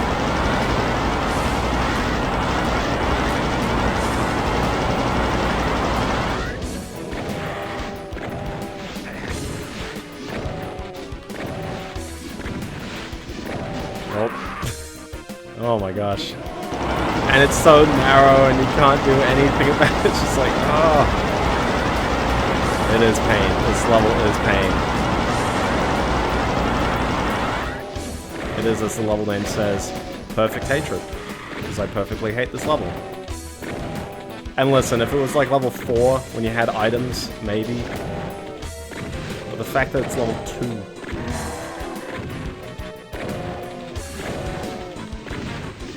Come on, there we go. Did he get hit by one of the projectiles? One of those lost souls went right past me. We're gonna keep those pinkies there for a moment. Alright, what do you see in this room? Tackle on the wall. Wow. Yeah, sometimes he will shoot the floor. Normal... Yeah, what am I aiming at down there? What?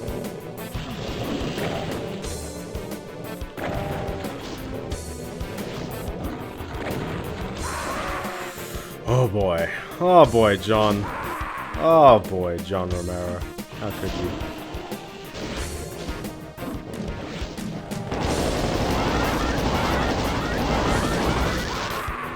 That was a melee. Ah! Sup, Levi? How you doing? I'm not very good at this level. I'm really struggling. But that's what I get for playing on UV. Seriously, this is a hair-on-chest level. Just eat for him too. So hungry. How long has it been since you've eaten?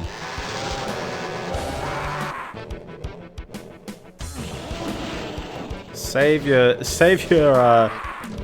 money like 20 minutes. 20 minutes is way too long. Way too long.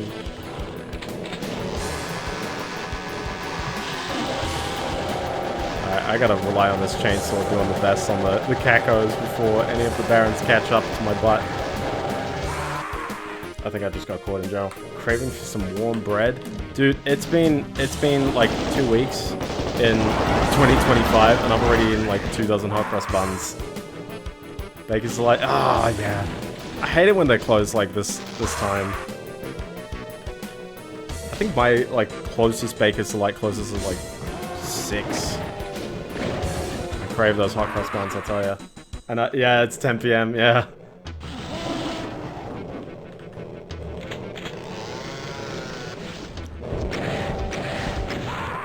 Hit him with the... I can't hit anything with the... Oh my gosh.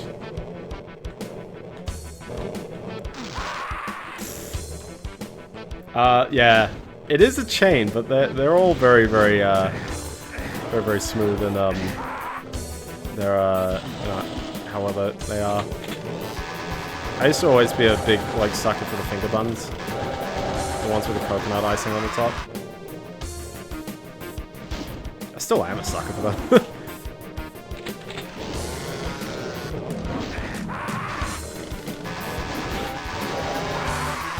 I quick save here, so now I'm sort of running with this.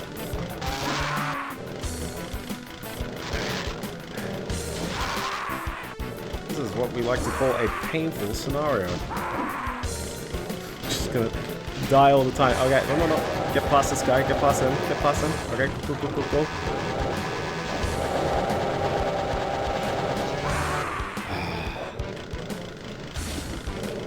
might scroll. Yeah, this is going for it. I swear, this level brings out all the pain in me. I just need like a third-person view, just like being able to like look back out. I save right here, which may have been right before I took a hit. So sorry. Scroll. Hi. Don't scroll. Right.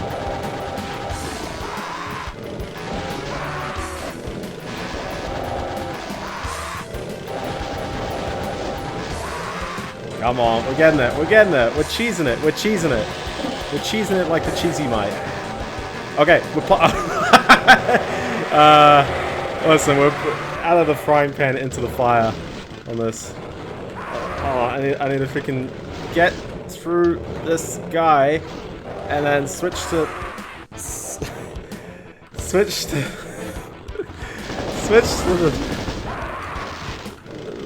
plasma. Oh my gosh. Okay.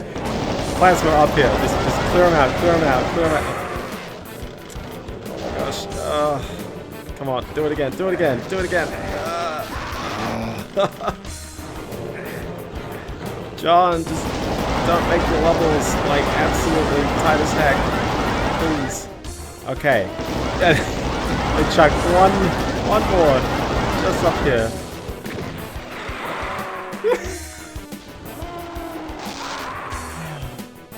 This is a scary level, man. And this, I think I take it back when it's like, oh, you know, can we make Doom 1 more fun? I think the answer is no. Spoilers for Doom 2. There is a trick. The trick is to sort of blitz your way and get to the end, right? Like I would have died immediately had it not been like a little bit of buffer health. It managed to catch me through there. There is health right here, so we're a bit more safe. But now, well, one, I fell. Get good, yeah, this is a get good level. Listen, I got there in the end. I didn't IDD-QD. I may have quick save scummed like a chump. Let's see, if you can get this Cyber Demon. Also, by the way, Cyber Demon, just want to know. Oh my gosh.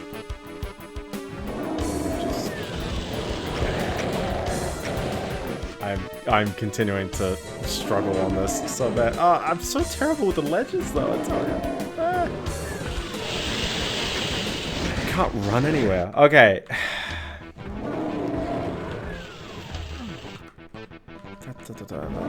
Get there. There is a, yeah, in the bath. He is in the bathroom. He's chilling up here, and you're just invading his privacy. I think I actually am gonna clear out these dudes. It's sort of in the way. I don't know if they caught any stray fire from the fireballs coming back at them. They probably did. Okay, so there is a secret exit. We're gonna leave the Cyber Demon doing his thing right here. It's kind of annoying as well. If you ever fall, it's like, ah, oh, I've gotta wander all the way back. It's not the first playthrough, I just suck at episode 4. That's kind of it. And I know there's a secret exit, like there's that. I've forgotten exactly how to get to the secret exit. I know I've got to, it involves 2 steps. I guess that was the second step, actually, just standing there. Consider using the suit. Yeah.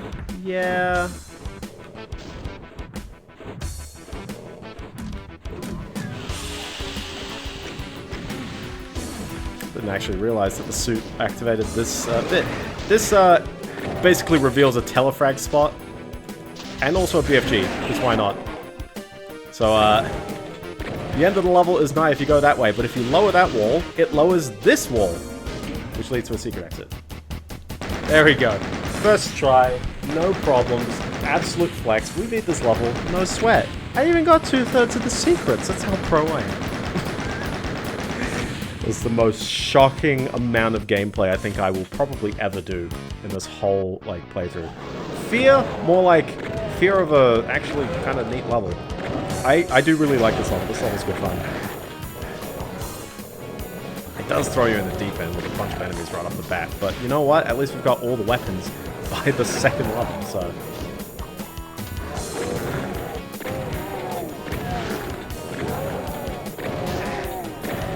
don't know who designed this one.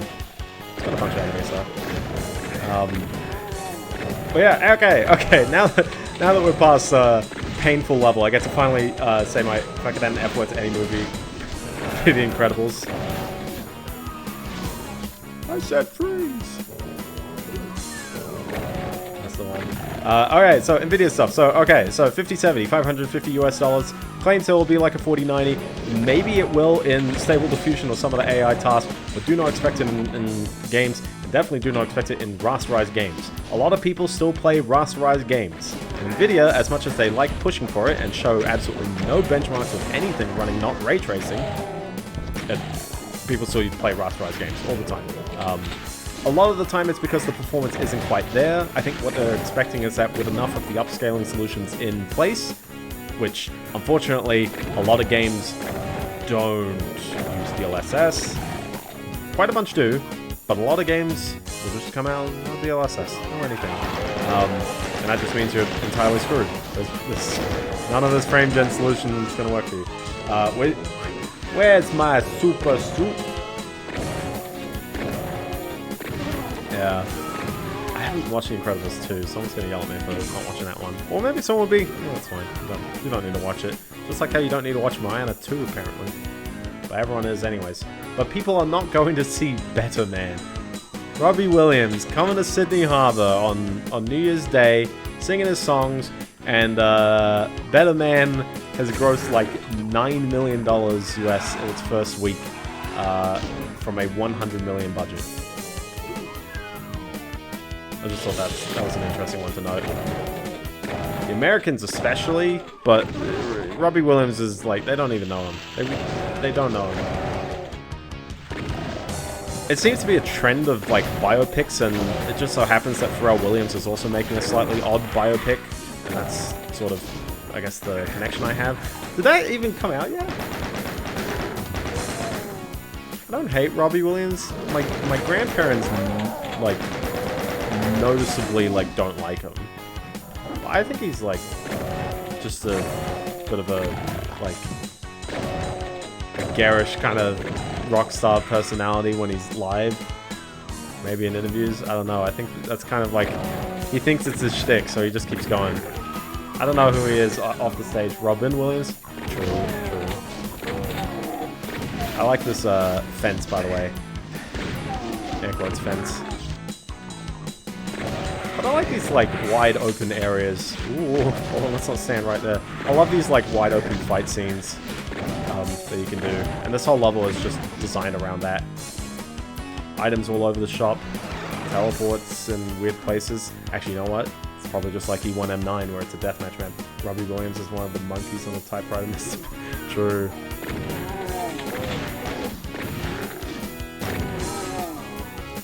I don't know that many Robbie Williams songs though. I do know, I don't wanna run, DJ. I know that one. There was Kids, not the MGMT Kids, but there was one with Kylie Minogue.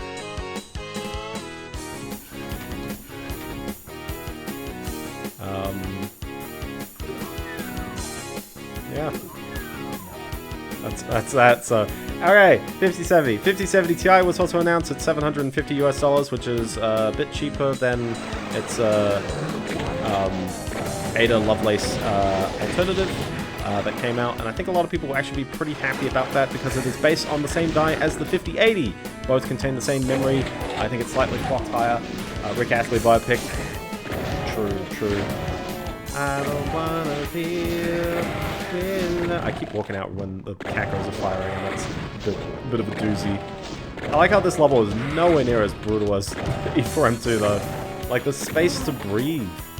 You know what I mean?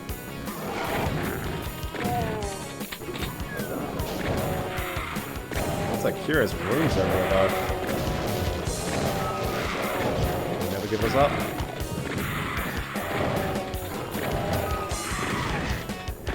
I need to stop taking damage and also start picking up health.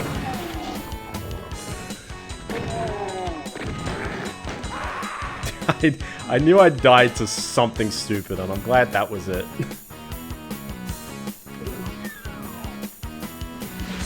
You're welcome. You're welcome. It was just for you. Well, I guess I cleared out this room. Okay. Did I? It'd be nice to get a backpack at some point. Yep, so 5080 is $1,000 US. Throwing for content. True, I'm just padding for the runtime, exactly. 5080 is $1,000 US. A lot of people were actually expecting a 5080 would cost like $1,600 US because there was a leak from an Australian shipping registrar saying that it was going to be $2,800 here. I think that may be the, you know, I mean, I think a few of them were Asus cards, and Asus cards have always been very expensive here, just for some reason. But the raw MSRP, and generally you'll find Inno3D and PNY and various other Chinese-based manufacturers will release their cards close to the retail price of the card. Oh my goodness, because all these other companies are doing like very overboard versions. Or they just like upselling. They keep thinking that like people legitimately will pay money for Armory Crate. Seriously, MSI, what are you, or Asus, what are you doing? By the way, I turned on my work laptop. It's a Mac, and apparently there's a bug where Apple has just identified Docker as if it were malware, and so for me, it removed half of its files. I had to uninstall and reinstall and reconfigure. It was good fun. Thanks, Apple. I just mentioned that because Asus deployed their Christmas.exe during Christmas, and it's like, why would you name your thing Christmas.exe?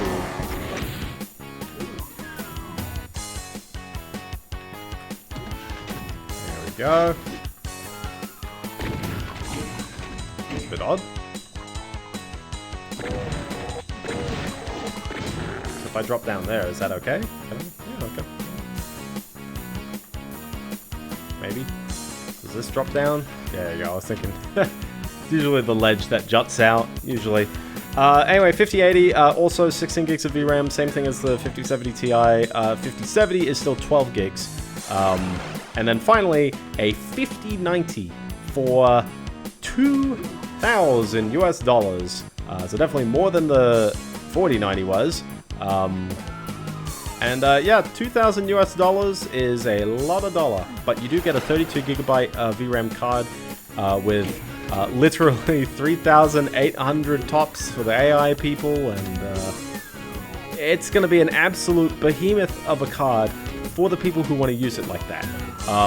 General things that I've noticed as well, they've moved to GDDR7, which naturally grants you about 30% more memory bandwidth.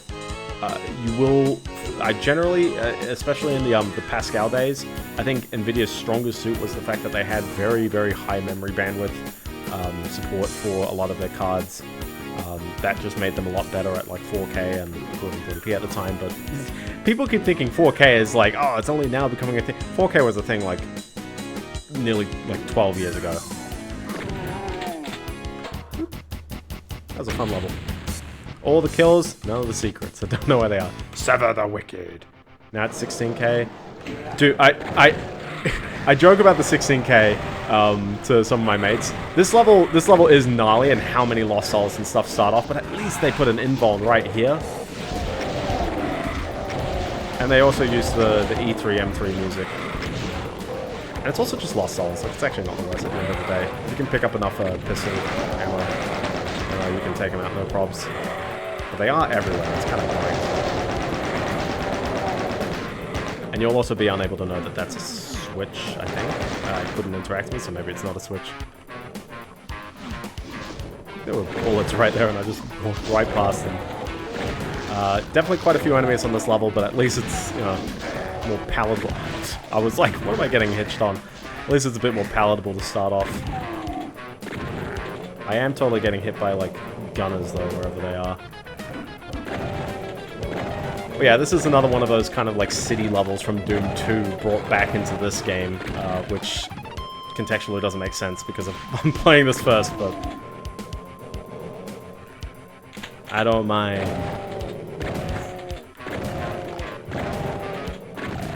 been weird, like, buying Ultimate Doom on its own back in the day, because now it's like, you just bundle Doom 1 and Doom 2. It's like the same thing.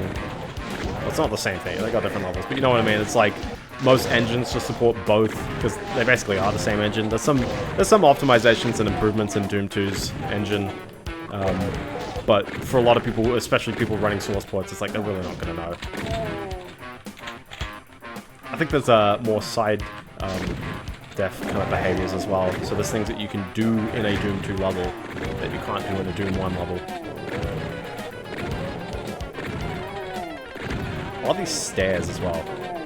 It's just a bit of fun depth and fun like hallways and corridors. Oh, that's a fun enemy placement right there. Oh my gosh. But yeah, so memory bandwidth is up in general. Definitely compared to Ada. Ampere, it's kind of about the same for some of the other cards, maybe a little higher in general. Doom was massive, absolutely massive. You know it's big when Chandler Bing name drops it. Is that season 1 or season 2 of Friends? I think it was season 2. He had a laptop. And he said like, oh, it's got like 16 megabytes of RAM, like 128. I don't even think it had 16 megabytes of RAM. like a 386 in it or something like that, and you know can do all the like fancy features. And then like Phoebe's like, oh, what are you gonna do on it? Games and stuff.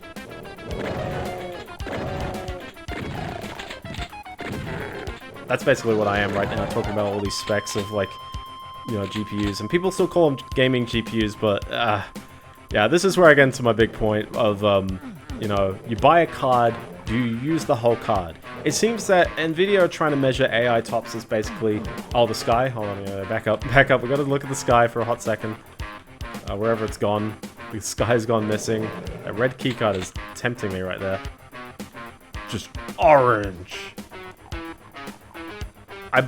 I don't know if this is an Earth level as well, because like the other like episodes of Doom were, you know, contextually on the 2 moons of Mars and then in Hell itself. I don't know where exactly this takes place. Doom 2 is specifically all on Earth, which is weird because the levels are still very abstract. But yeah, oh, the skyboxes are brilliant. This level's good fun though, I do like it. I do like my kind of medieval courtyards and stuff. Oh, hi. Hello.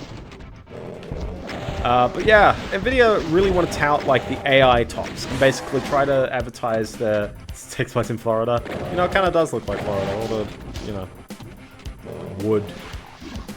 A lot of wood in Florida, I guess. Yeah, Nvidia wants you to like believe that, you know, you're getting all these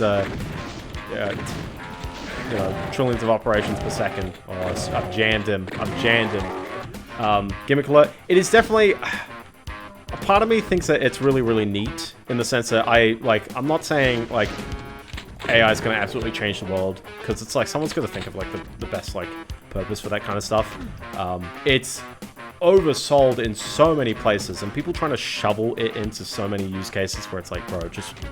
Google had a good search algorithm. You don't need to chuck AI on top of that. Or if you do it smart. Don't suggest people freaking, like, jump off bridges and quote Reddit all the time. Like, stop doing that. It still does. They still do it.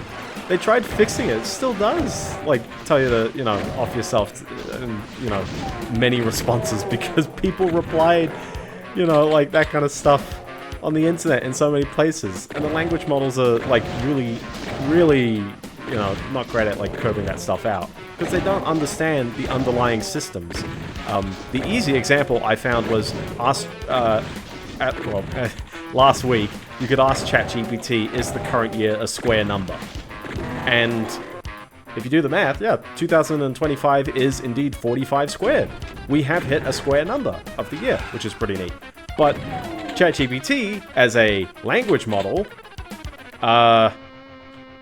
no one has ever said the current year is a square number, so it will proceed to say 2025 is not a square number. It then sort of catches itself out a little bit, because there are some math components that have been slapped onto ChatGPT that are sort of more like Wolfram Alpha, kind of like smart kind of math components. This is a fun little exit, wherever it goes. Hi there. Well, I'm going to use this red keycard to continue going.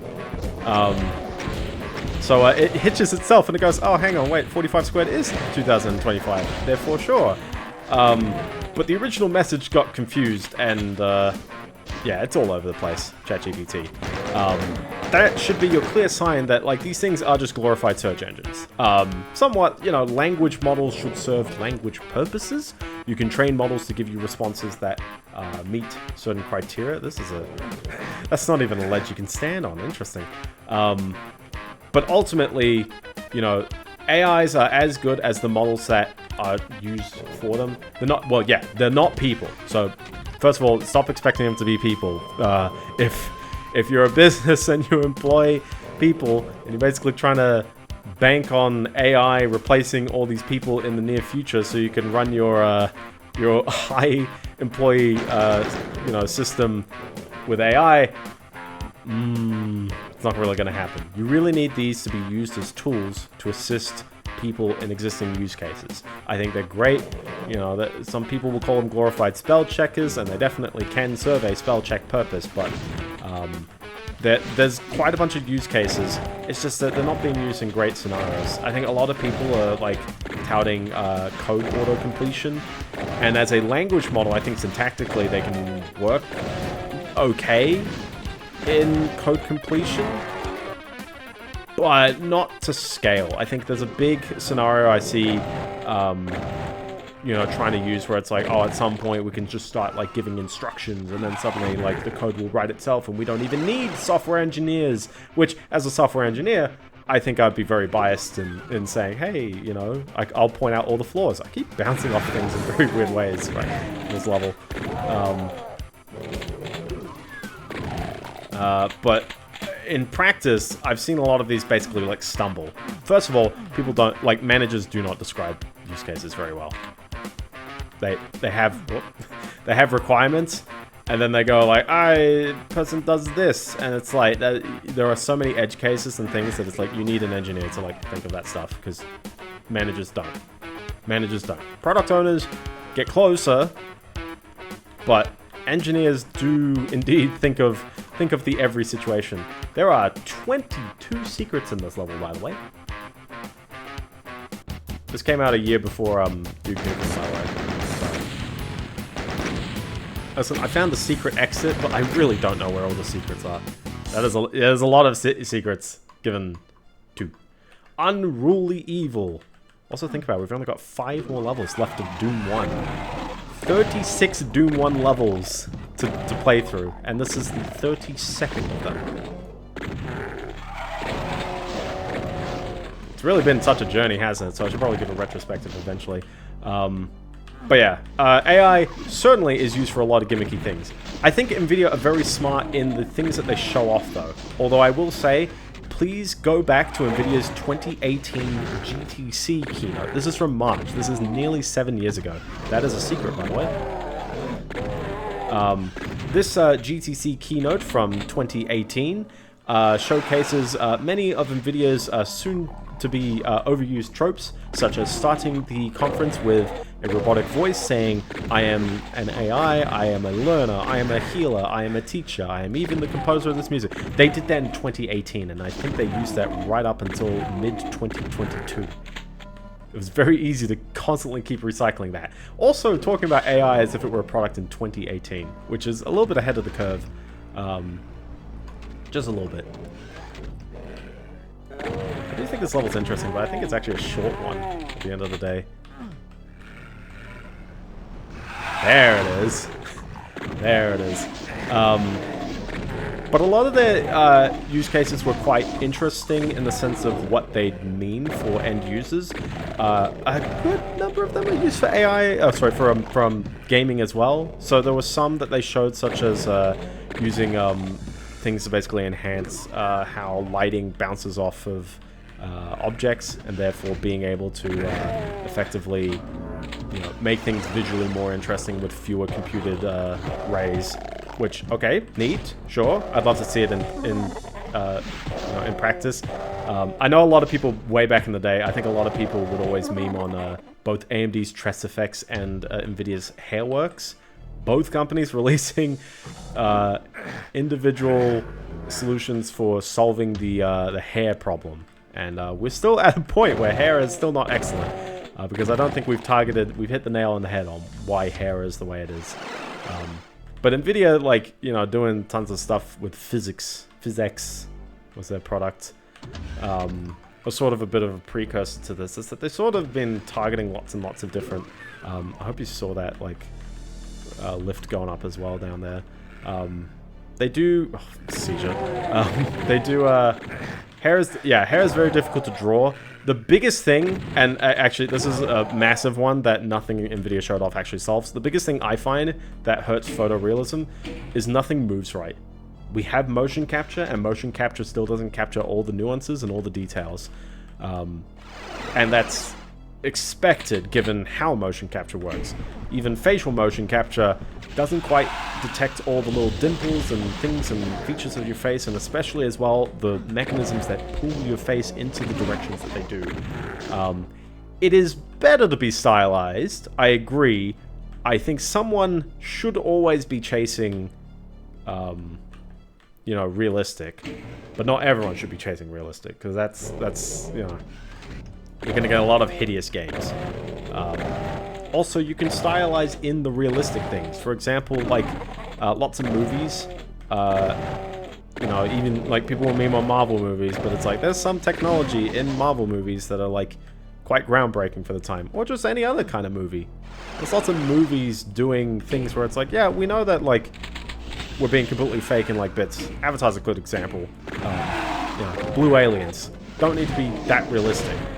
But there's a lot of, like, very state-of-the-art, like, tech with all of those movies. And I think that's kind of where the industry has, like, missed the mark.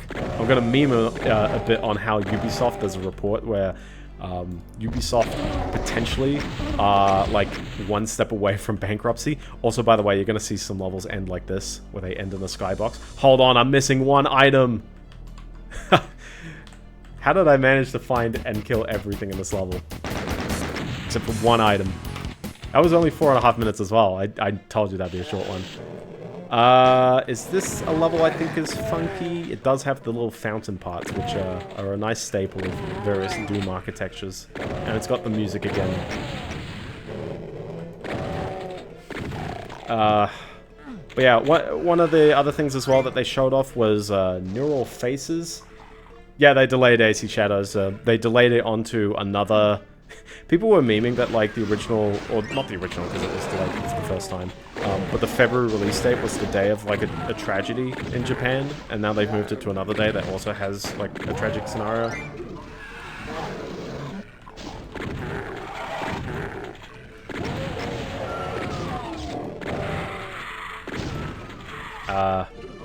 I feel like it's maybe a little bit of grasping at straws. I don't think Ubisoft particularly like know and or care. Some people are saying, yeah, same day as Xenoblade X, which will be very curious if Xenoblade X outsells it, given that it's a Wii U port of a game that not a lot of people played. So definitely there'll probably be a fair bit of demand. And Xenoblade is strangely bigger than ever. Also, what was the date? March 20 in particular. That's the same day as Doom Eternal 5 years ago. Thought that's fun. And Animal Crossing New Horizons while you're at it. I'm very certain that was March 20. Was March 20 or March 10? I think it was March 20. I've got that one in the back of my mind for some reason. That's some trivia just waiting for this moment. Yeah. It was right as, like, all the lockdown stuff started happening for a lot of people, so... Here in New South Wales, we didn't have lockdowns until the next year, and then it was all lockdowns. That was fun. That's what spurred on doing streaming in the first place, because I was bored. And now look where we are. This is a bit of a wacky level, just all the interior stuff. Oh my gosh. Ooh. Yeah, like, Yeah, definitely Italy was a lot sooner. Italy was one of the earlier ones. In fact, actually, it was the first one out of China, was it not? I mean, to go into COVID metrics, I think Italy's, like, got a particularly big familial population. Whereas, like, a lot of old people in Australia, at the very least, like, when you're old, you live by yourself. You live in your aged community.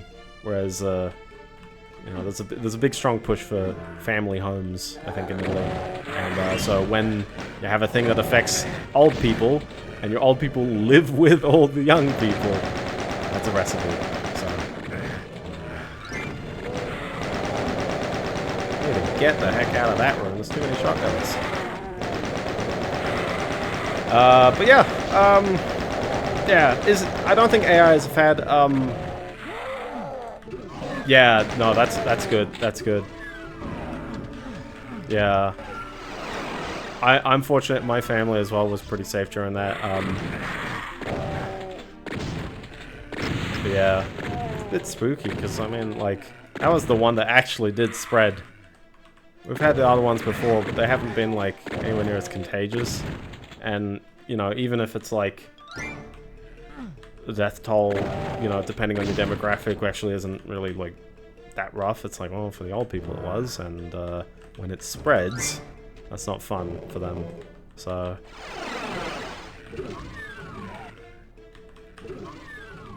I get such a... Is this the end of the level already? Really? What? I've barely killed anyone. I want to kill more people. I'm not done. Why do you put the info right next to the end of the level? This is some fun twisty... I haven't even gotten the blue key card. What is to this door? What, okay, this one's different though. The other one, I killed every enemy. This one, I'm just like missing. How can I get back? Is there there's a telly down there, right? Yeah. Wait, no, that telly put me up here. Oh, I need a... No?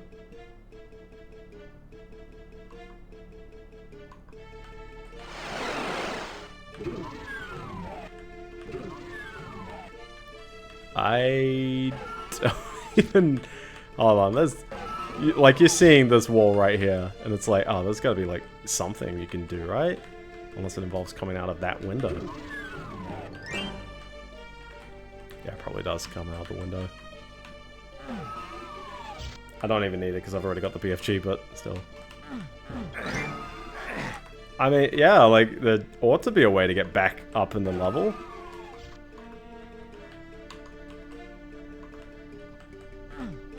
That's just a wall, and this is just a tunnel. A very annoying tunnel. It just leads you back out here, so you're not gaining anything by dropping down there. And this boosts you up onto these platforms, but then the platforms require... Unless there's a... Oh, I thought that activated anything. Yeah, I don't think there's a way to get back up. How odd. I think I'm gonna have to take it. I think I'm just gonna have to take, like, ending the level. Or I did this level very oddly and I missed a blue key somewhere.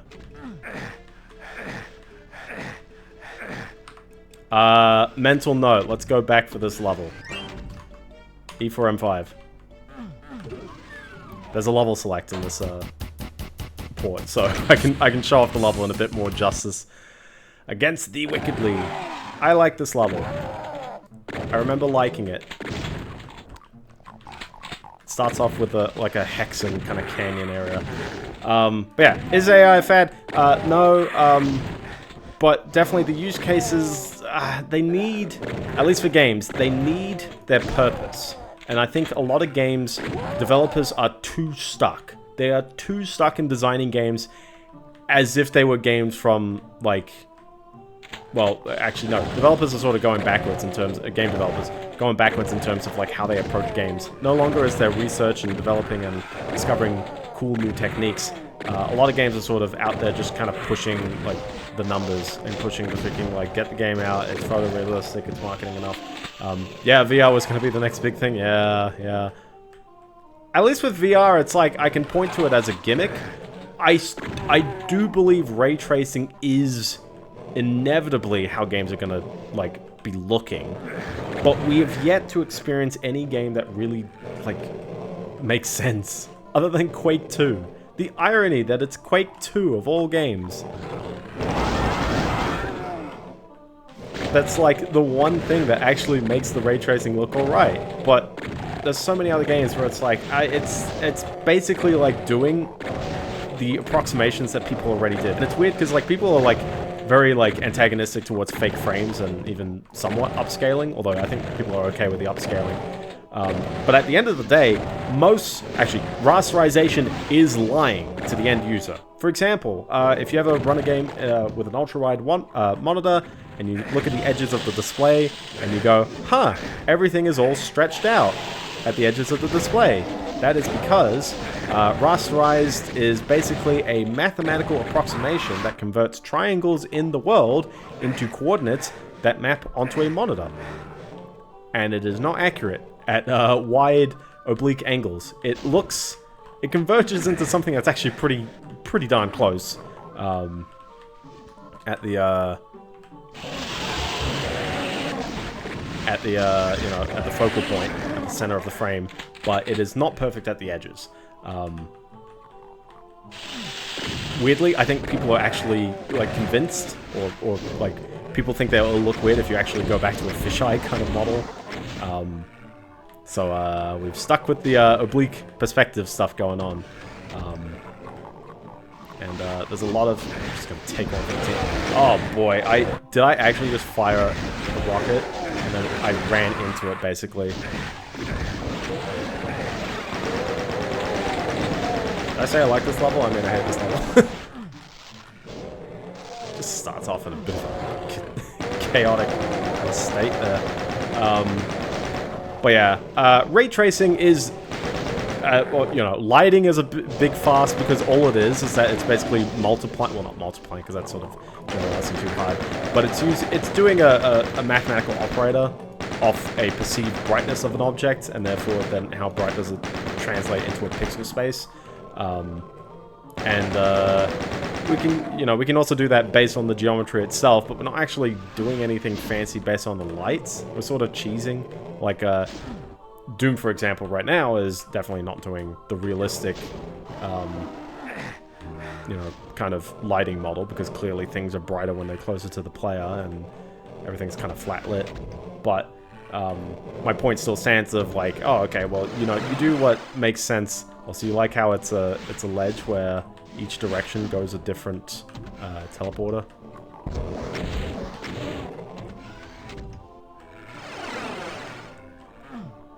No, that was not the most practical use of that lift there. All of this is not to say that like the current applications of AI people feelings are wrong, because I think people are definitely right. There's a lot of it where it's just snake oil. You're using it in place of actually just using a smart algorithm, or algorithms that you've already invented. You just don't replace it with AI. That doesn't necessarily make it better just because it's using AI. If you don't have good training data, your model is like worthless, and a good algorithm goes a long way. So there's that. In the realm of gaming, we do eventually need rays because lighting is inaccurate, and lighting using rasterization methods has limits. For example, the number of lights available at one point in time, the ability to bounce lights off of sources and give a much better global illumination kind of algorithm, because right now it's fairly cheesy in terms of that's not how real lighting is. But on the flip side, as you said, Fetty, stylization is key.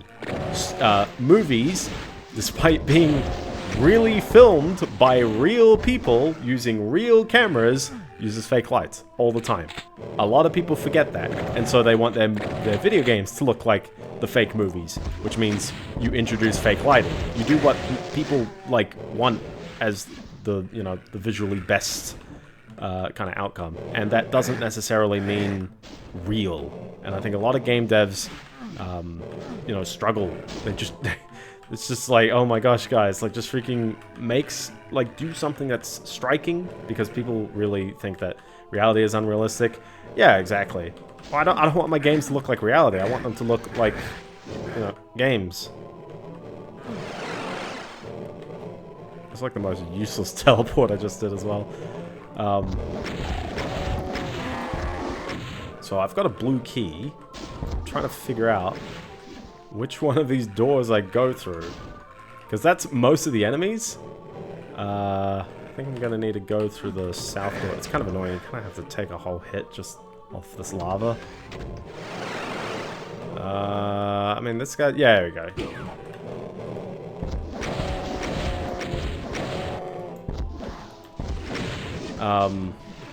But yeah, like something, for example, like the facial thing. They had one thing where it's like, oh, instead of like, you know, you can render a low poly face and then use this tool that Nvidia's making to basically like sub it out with a photorealistic face. Which one is a little odd looking, but two is like, man, like that is exactly the kind of cheesing that we're doing. Where basically faces are so hard to model in video game that, and I agree in the sense that faces are really hard. Even if people will cite old examples, it's like, I think the old examples were great for the amount of hardware that we could push. We can push better hardware. Games are struggling to model it right. People just steal them from real life. Yeah. No matter how much reference and stuff going on, it seems that people still struggle to animate things quite right. And that's one thing that terrifies me about this this AI one that they're pushing, because I don't think the models are actually temporally amazing. You like this leaking, by the way? Hope you're spotting that. There it is. Yeah. Curious leaking going on there. Okay, good that there's another one there.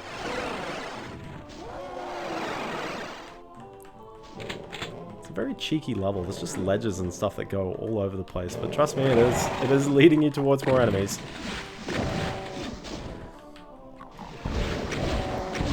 Oh, I didn't even see you.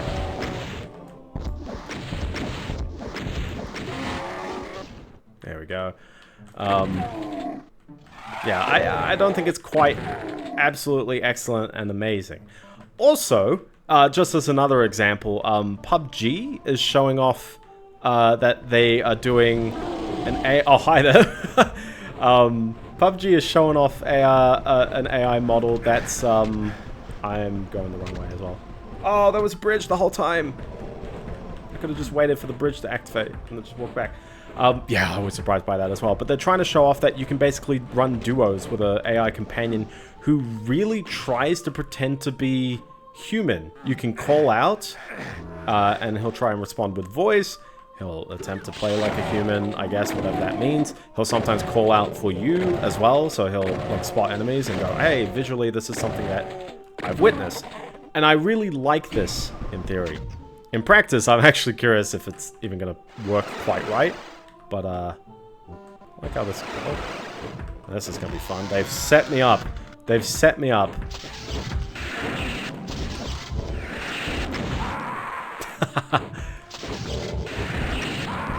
There is, like, no way. Whoops. At least the BFG doesn't bounce back at you.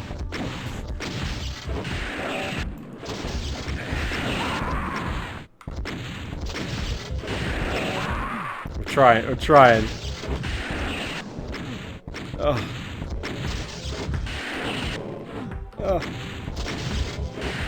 It wasn't stairs, you know what I mean? Oops.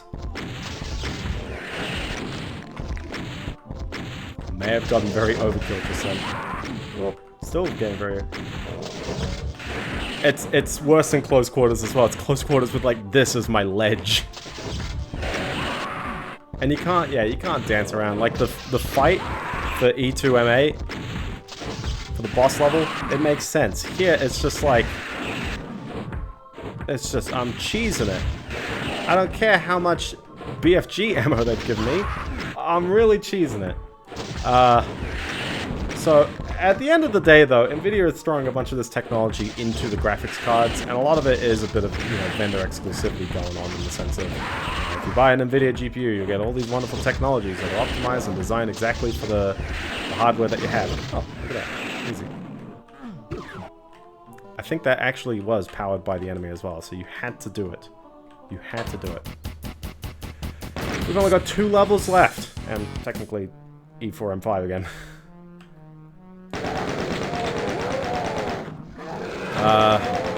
But yeah, at the end of the day, what Nvidia showed was a lot of potentially practical things.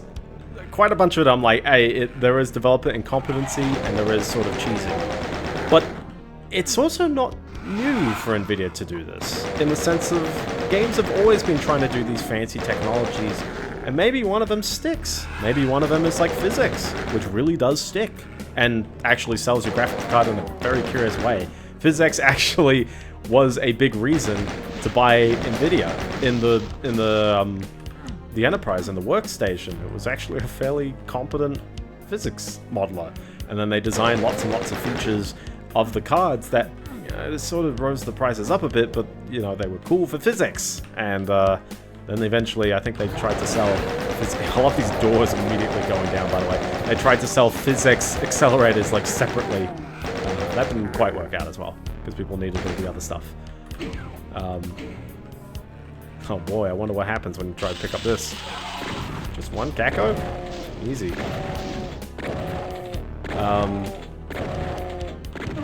So everything that AMD said is, one, not really their scenario. Like, FSR is neat. FSR is very neat, and better upscalers are always nicer, because in theory, we should be able to construct things quite accurately with upscaling tech. Like, the concept of upscaling tech does not need as much, like, input data as, like, people expect. And hopefully, over time, we should be able to get 4K being the standard, and we can basically upscale to 16K, like, no problem. But until then, we're going to have to concede with the fact that Dirt 3, from 2011, mind you, runs at 60 FPS on a 4090 at 16K. We don't need upscalers. We need games that are only as demanding as Dirt 3, which is not a blue key, by the way. It's like blue key. And I always joke about that because, like, this is how far we've come. Our games are unoptimized. Like, so much so. Because I don't think games are particularly looking that much better for what they are. And the talk of Ubisoft, nearly going to bankruptcy. Yeah, exactly. The games need to be more fun as well, because we can't keep doing what Ubisoft are doing, who, by the way, are the biggest game employer, the second biggest game employer, because Microsoft have 50 bajillion studios under their belt. That was a fun little trap wall. But the fact that Ubisoft hires 18,000 people, and Valve, who granted don't release many games, but they do have a storefront, have 350, I think? And yet Valve are still able to release a game that people still enjoy, and also maintain games that people generally enjoy.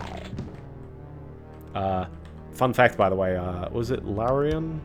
The guys who made Baldur's Gate? 470 employees. More than Valve.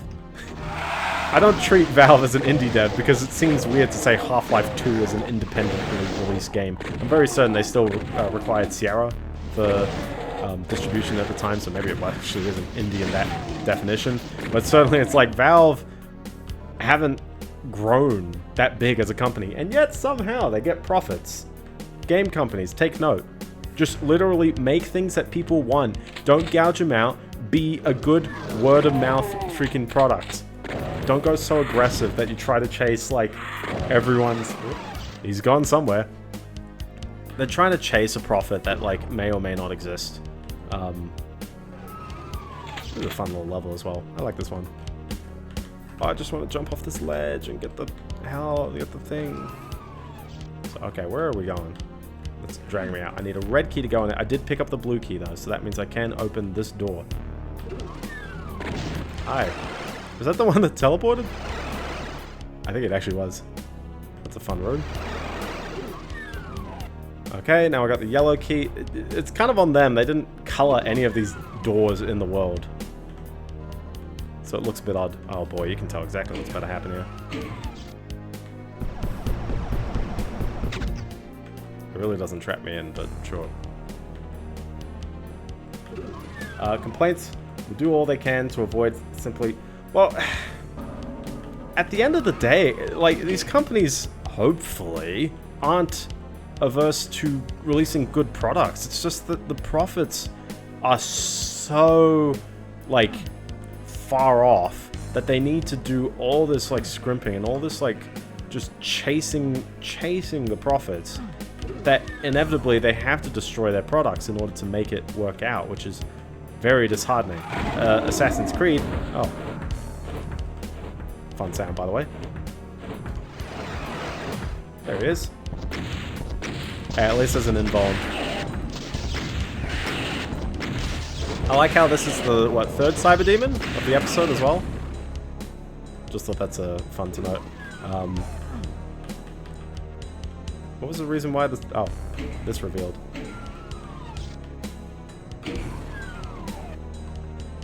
I still don't know quite what I'm revealing here.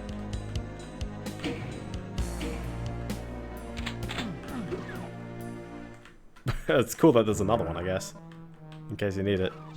Hold on, yeah, like, hold on, wait. There should be a keycard or something, because I need a red keycard to leave this way. And this opened up. There we go. Oh boy, that's fun. Yeah, it's kind of surprising that that's the case. So, as Ubisoft putting all their eggs in the Assassin's Creed basket is a bit disheartening, because it's like, I worry this game is actually gonna bankrupt their company, and not that it won't sell, but rather that it's not gonna be worth the time. And this is the only game they have. They don't have Far Cry 7. They don't have Rayman whatever. They don't have Rabbids as their own property. They still are not releasing Beyond Good and Evil 2 after announcing it in the same year as Metroid Prime 4. I wish we were up to 5, skip 4. Metroid Prime 4, that's coming out next month, by the way. Nintendo announced they cancelled, or like they scrapped everything they had and started afresh, and they're still getting done before Beyond Good and Evil 2, which may have started development, or at least some form of production, after the first game came out in 2003. Metroid Prime 4, at the very least, was just very preemptively announced. It was well before they had anything to show. Also, I just want to add, Nintendo don't, like, have, you know, much fewer staff. Also, I just want to add as well, Ubisoft, like, Xbox Game Studios, their hardware division counts towards their employee count for the studio. So PlayStation has a pretty high employee count. Nintendo is remarkably smaller than many other studios. Well, not many, but like at least there's a dozen studios that somehow come up between the two.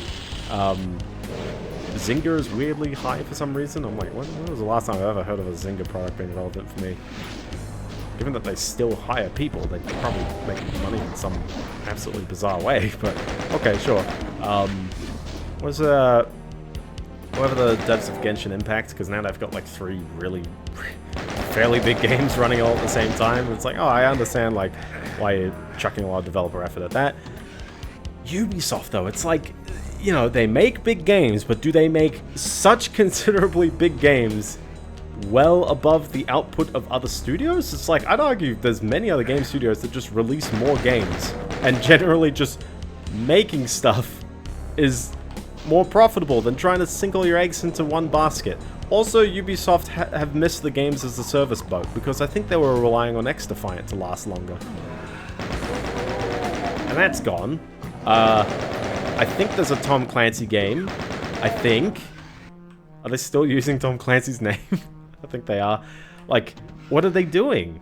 What are they doing? So, Ubisoft get to be, like, a fair bit of a punching bag. I don't think there are any big... Yeah. Like, the only game that I can expect coming out this year is that there's another Just Dance. Which is actually... Surprisingly, I think Just Dance is actually more of their golden goose, because it really takes them no effort to keep making money off those. It's been, like, 15 years. I will hit the curved switch. It's slightly curved for some reason. I don't know why. And the switch didn't even do anything. Oh, what? Oh. Hi.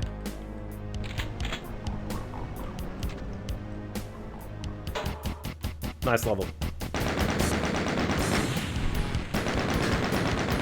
Kind of comes out of nowhere, right? Fortunately, the final level has enemies. Nothing stops you from making your final level have enemies, so...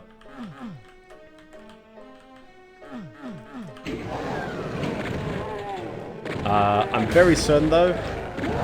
It's a bit of a chaos kind of thing. Yeah, this is the last level of Ultimate Doom. So to go back to talking about Doom, just to sort of say what this is, I think it's very evident that Doom is very, very influential, and I really like. I mean, I think it kind of does set a standard into.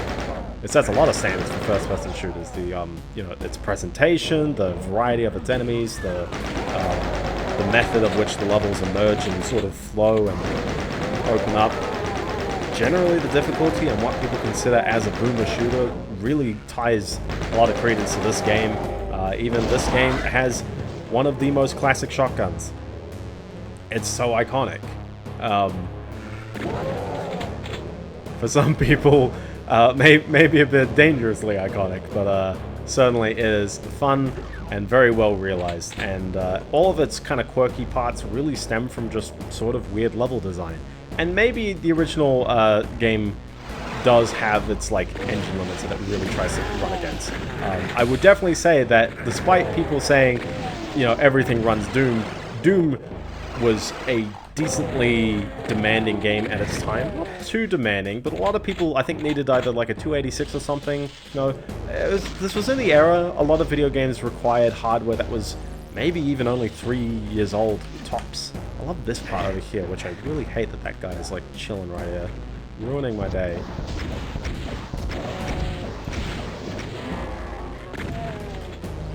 I love the fact that the shotgun hits everything though. It's like you don't have to question. No aiming up and down is a curious but natural design point. Just because most of the levels can't have rooms over rooms, so they generally play out a bit more horizontally. But also just like lots and lots of the, you know, the fun of it is dodging attacks, which is actually something that so many other first-person shooters, even to this day, fail to realize, is that a shooter, a first-person shooter, is still a shooter. And half of the fun of the shooter is positioning yourself in a really fun way. Oh boy.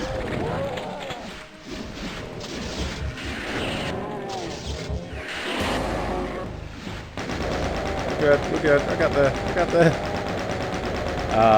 Which is why I find that probably the roughest Doom levels are the ones where your movement is restricted. Even if it's like not as cruel, and it's just like, oh, you're in a corridor and you're basically just going through enemies right in front of you. The lack of ability to move and the lack of agency to move is really where Doom hits its struggles.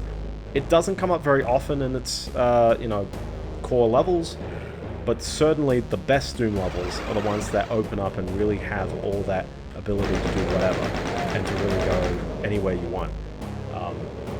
Yeah, they didn't invent cover mechanics. Like, your health is still there. I think a lot of people really praise Wolfenstein: The New Order in 2014 for having this system where, and to be fair, actually, there's other games. I think Far Cry 3 does it as well,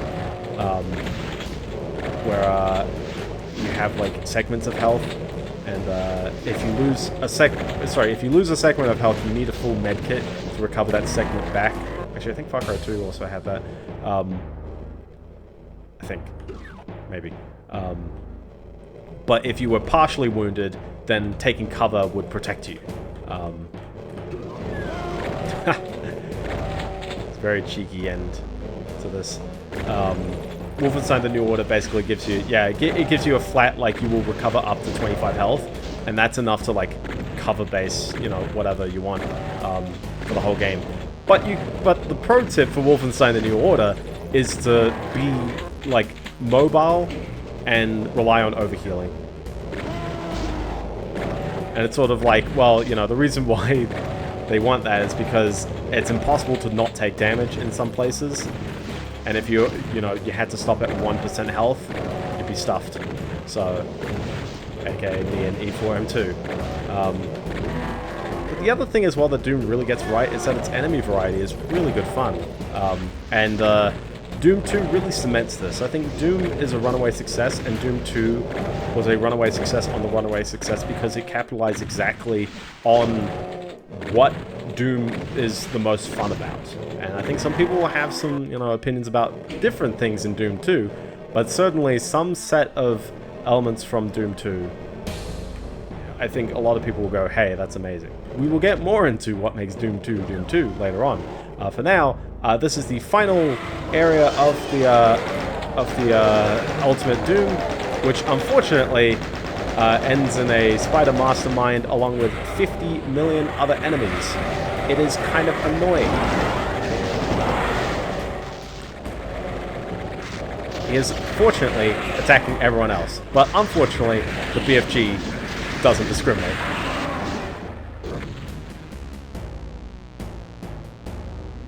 Nah, it doesn't count. It doesn't count. Banjo, yeah, exactly. Although I have strong opinions about Banjo-Tooie. I think Donkey Kong 64 is the absolute peak of how much you can throw into... Oh, there he is. We don't even have to kill the enemies. I'm pretty certain the... Oh, wait, no, it's a... Yeah, it drops the thing. And then you can end the level. Goodbye, people. We did it! Finished Doom. Which you could probably do because you just started episode 4 and you don't actually have to play all the levels leading up to it. But yeah, that was E4M8. The Spider Mastermind must have sent forth its legions of Hellspawn before your final confrontation with that terrible beast from Hell, but you stepped forward and brought forth eternal damnation and suffering upon the Horde as a true hero would in the face of something so evil. I nearly got my inflections right.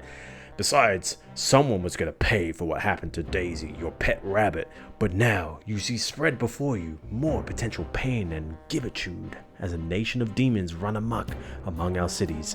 Next stop, Hell on Earth. I guess this does happen first. There you go, you get a little end Doom where he at least tries to make them pay. There you go. Let's do E for M5. E for M5. And we're doing Ultra Violence. We're doing this one legit. We did it, boys. But yeah, Doom is amazing. Doom is great. So if you've never played Doom, play Doom. It's like, I think, people are probably going to have a 25 must-play games before you die, or depending on how long that list actually could be. Doom has to be on this list. It has to be in everyone's top 25s. Also, yeah, starting a level with the pistol. Hey, a lot of these levels actually play quite nicely. Let's see for him too.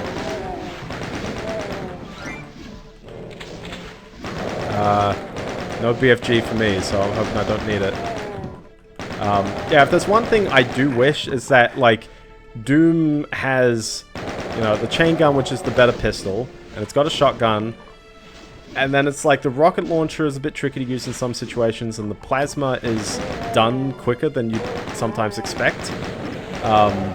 And one part of me is that I think Doom could be greater with a greater weapon variety, and that's something that games like Duke Nukem 3D and Blood and Shadow Warrior really capitalize on. There isn't anything that runs on the build engine.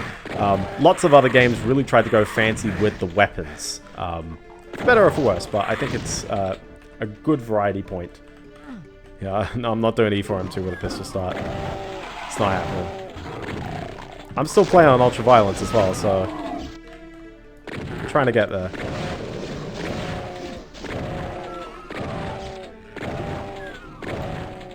I was like, who opened the door on me?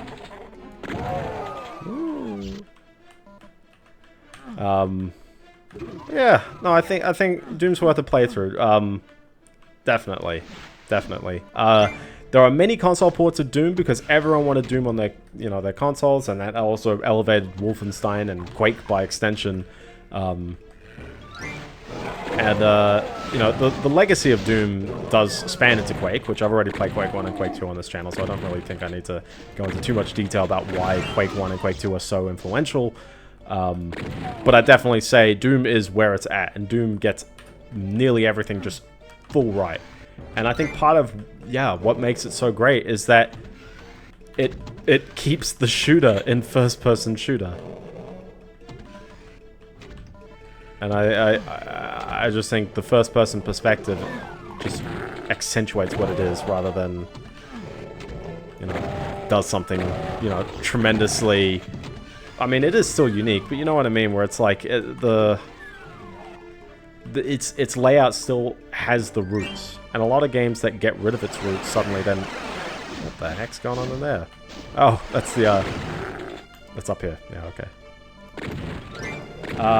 Mod to have the game from a bird's eye. You don't need a mod, you just play it like this, and then try to rely on, knowing where the enemies are. Actually, yeah, probably like a solid mod would be good. Some source ports let you do the floor textures on that screen as well, but I think the biggest problem is that without understanding height, one, a lot of levels are just functionally very difficult to work with then, and then two, as well, you'd lose your landmarks a lot if you don't have your physical first-person kind of perspective. But in theory, a lot of the game can work from that bird's eye view. This level really does have a lot of twists and turns, doesn't it? So yeah, where is that blue key card? Because that was the one thing that prevented me from going back. I wonder if the blue key card is actually like afterwards and I just really was blind and I couldn't find it. Chilling down there. Let's go in here. I definitely went in here last time, I do remember that. Yeah, in the grand scheme of the world, first of all, yeah, the 5090 and 5080, by the way, are coming out January 30, which is very, very soon. Doesn't seem that anyone else is going to release anything first. You probably will get your Intel non-K CPUs, but I don't think there's anything spectacular, just more look out for them if you want something for a low price, but hopefully they fix the memory latency because it's kind of whack. People will still be angry about the VRAM, I guess, as well. I'm of the opinion of optimizations need to be had, both on the game level and also driver optimizations and things like that. Wow. Yeah, I did pick up a blue key card just then. It's just like, you can just drop down there. There's a ledge. You can just drop down.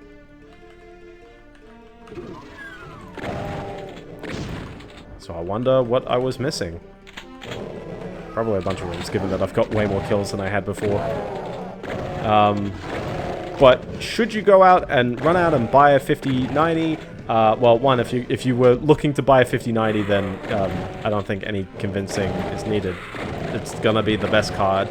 It's gonna be absolutely absurd, I think, for people's you know, AI workloads, the neural net workloads. Like it's just designed for this kind of stuff. A 5080 is half of that, which I think people will still be happy with. I think that will be closer to a 4090's performance, a 5080. Maybe, depends. People are still gonna, you know, get upset about the VRAM, and that's fair. The 5070 Ti is probably where a lot of people may, if you're a gamer, stop at the 5070 Ti. Don't go too overboard. Don't absolutely indulge and go for a 5080. I know the price seems a bit lucrative, but go for the 5070 Ti. It's got the same memory, just slightly clocked a little lower. It's got fairly a lot of the cores, but the memory is really like where the bread and butter of the graphics cards really are. Like, well, it's not really, but good memory goes a long way in making these cards better. So that was most of the enemies. I'm missing one guy somewhere. I can't smell him.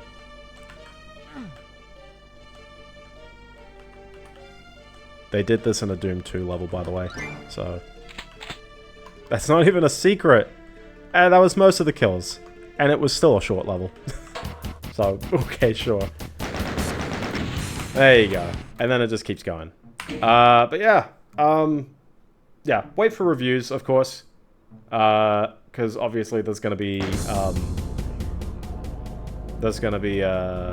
people... Well, we really have no idea how it's going to perform in games. And the rumors of saying that a 5070 will perform worse than a 4070 Super is going to be interesting, or 4070 Ti. It's going to be interesting. We'll see. I'm not going to say no. I don't know if that's the case, but we're really trying to like gauge where Blackwell's like performance is in games. We have no idea. No one knows how good Blackwell is. All we know is that if you spam DLSS multi-frame gen, if you literally generate more fake frames, you will get more FPS, which I guess is technically correct. I will say I do appreciate the multi-frame gen is just a drop-in. Games don't need to be changed in order to work with it. You might see games like ship with DLSS 4, but Nvidia are trying to make a big point about advertising, or sorry, about just allowing people to just sub it in via the Nvidia app. So good on them, and especially, yes, nice that there's no added pain to make that work out.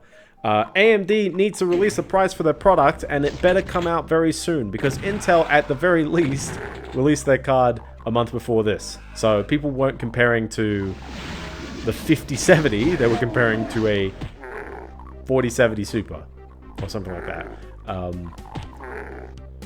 Also, Intel, still smart. There's no graphics card in the in this price class at all. Like $550 US is still well above the what was it, 280, 270 for the B750, B570, B580. So okay, yeah, Nvidia's still waiting on that 5060 price. I hope that they make a 5050. Like, just like make a real killer card that has like decent memory bandwidth. The GDDR7 will help, and as long as you just commit to like a 128-bit bus, I think a lot of people actually will be remarkably happy with a 5050. But it's not announced yet, and I don't expect it to come out at least for a few months, so we've got plenty of time for that. But yeah, there's other things as well at the GTC, sorry, not GTC, at the CES, Consumer Electronics show. But I think I'd probably leave it there. One, because I don't actually know a ton more about the rest of the stuff that goes on.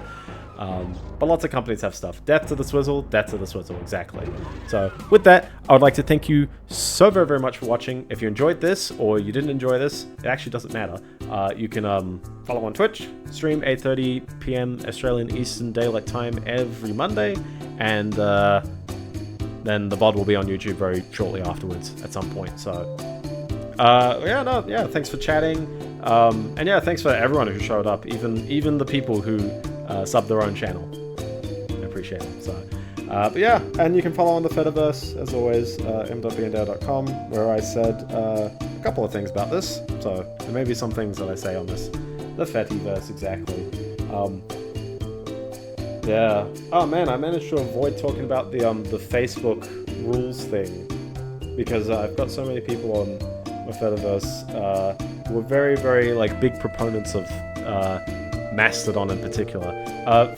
Facebook are like, we're big proponents of free speech, and we're getting rid of fact checkers and just replacing it with community notes and stuff like that. And a bunch of people on my Fediverse feed, and even just the general Fediverse feed, are like, "Oh my gosh, Facebook's dead to me. I'm deleting all my accounts." And I'm like, I don't know if anything changed.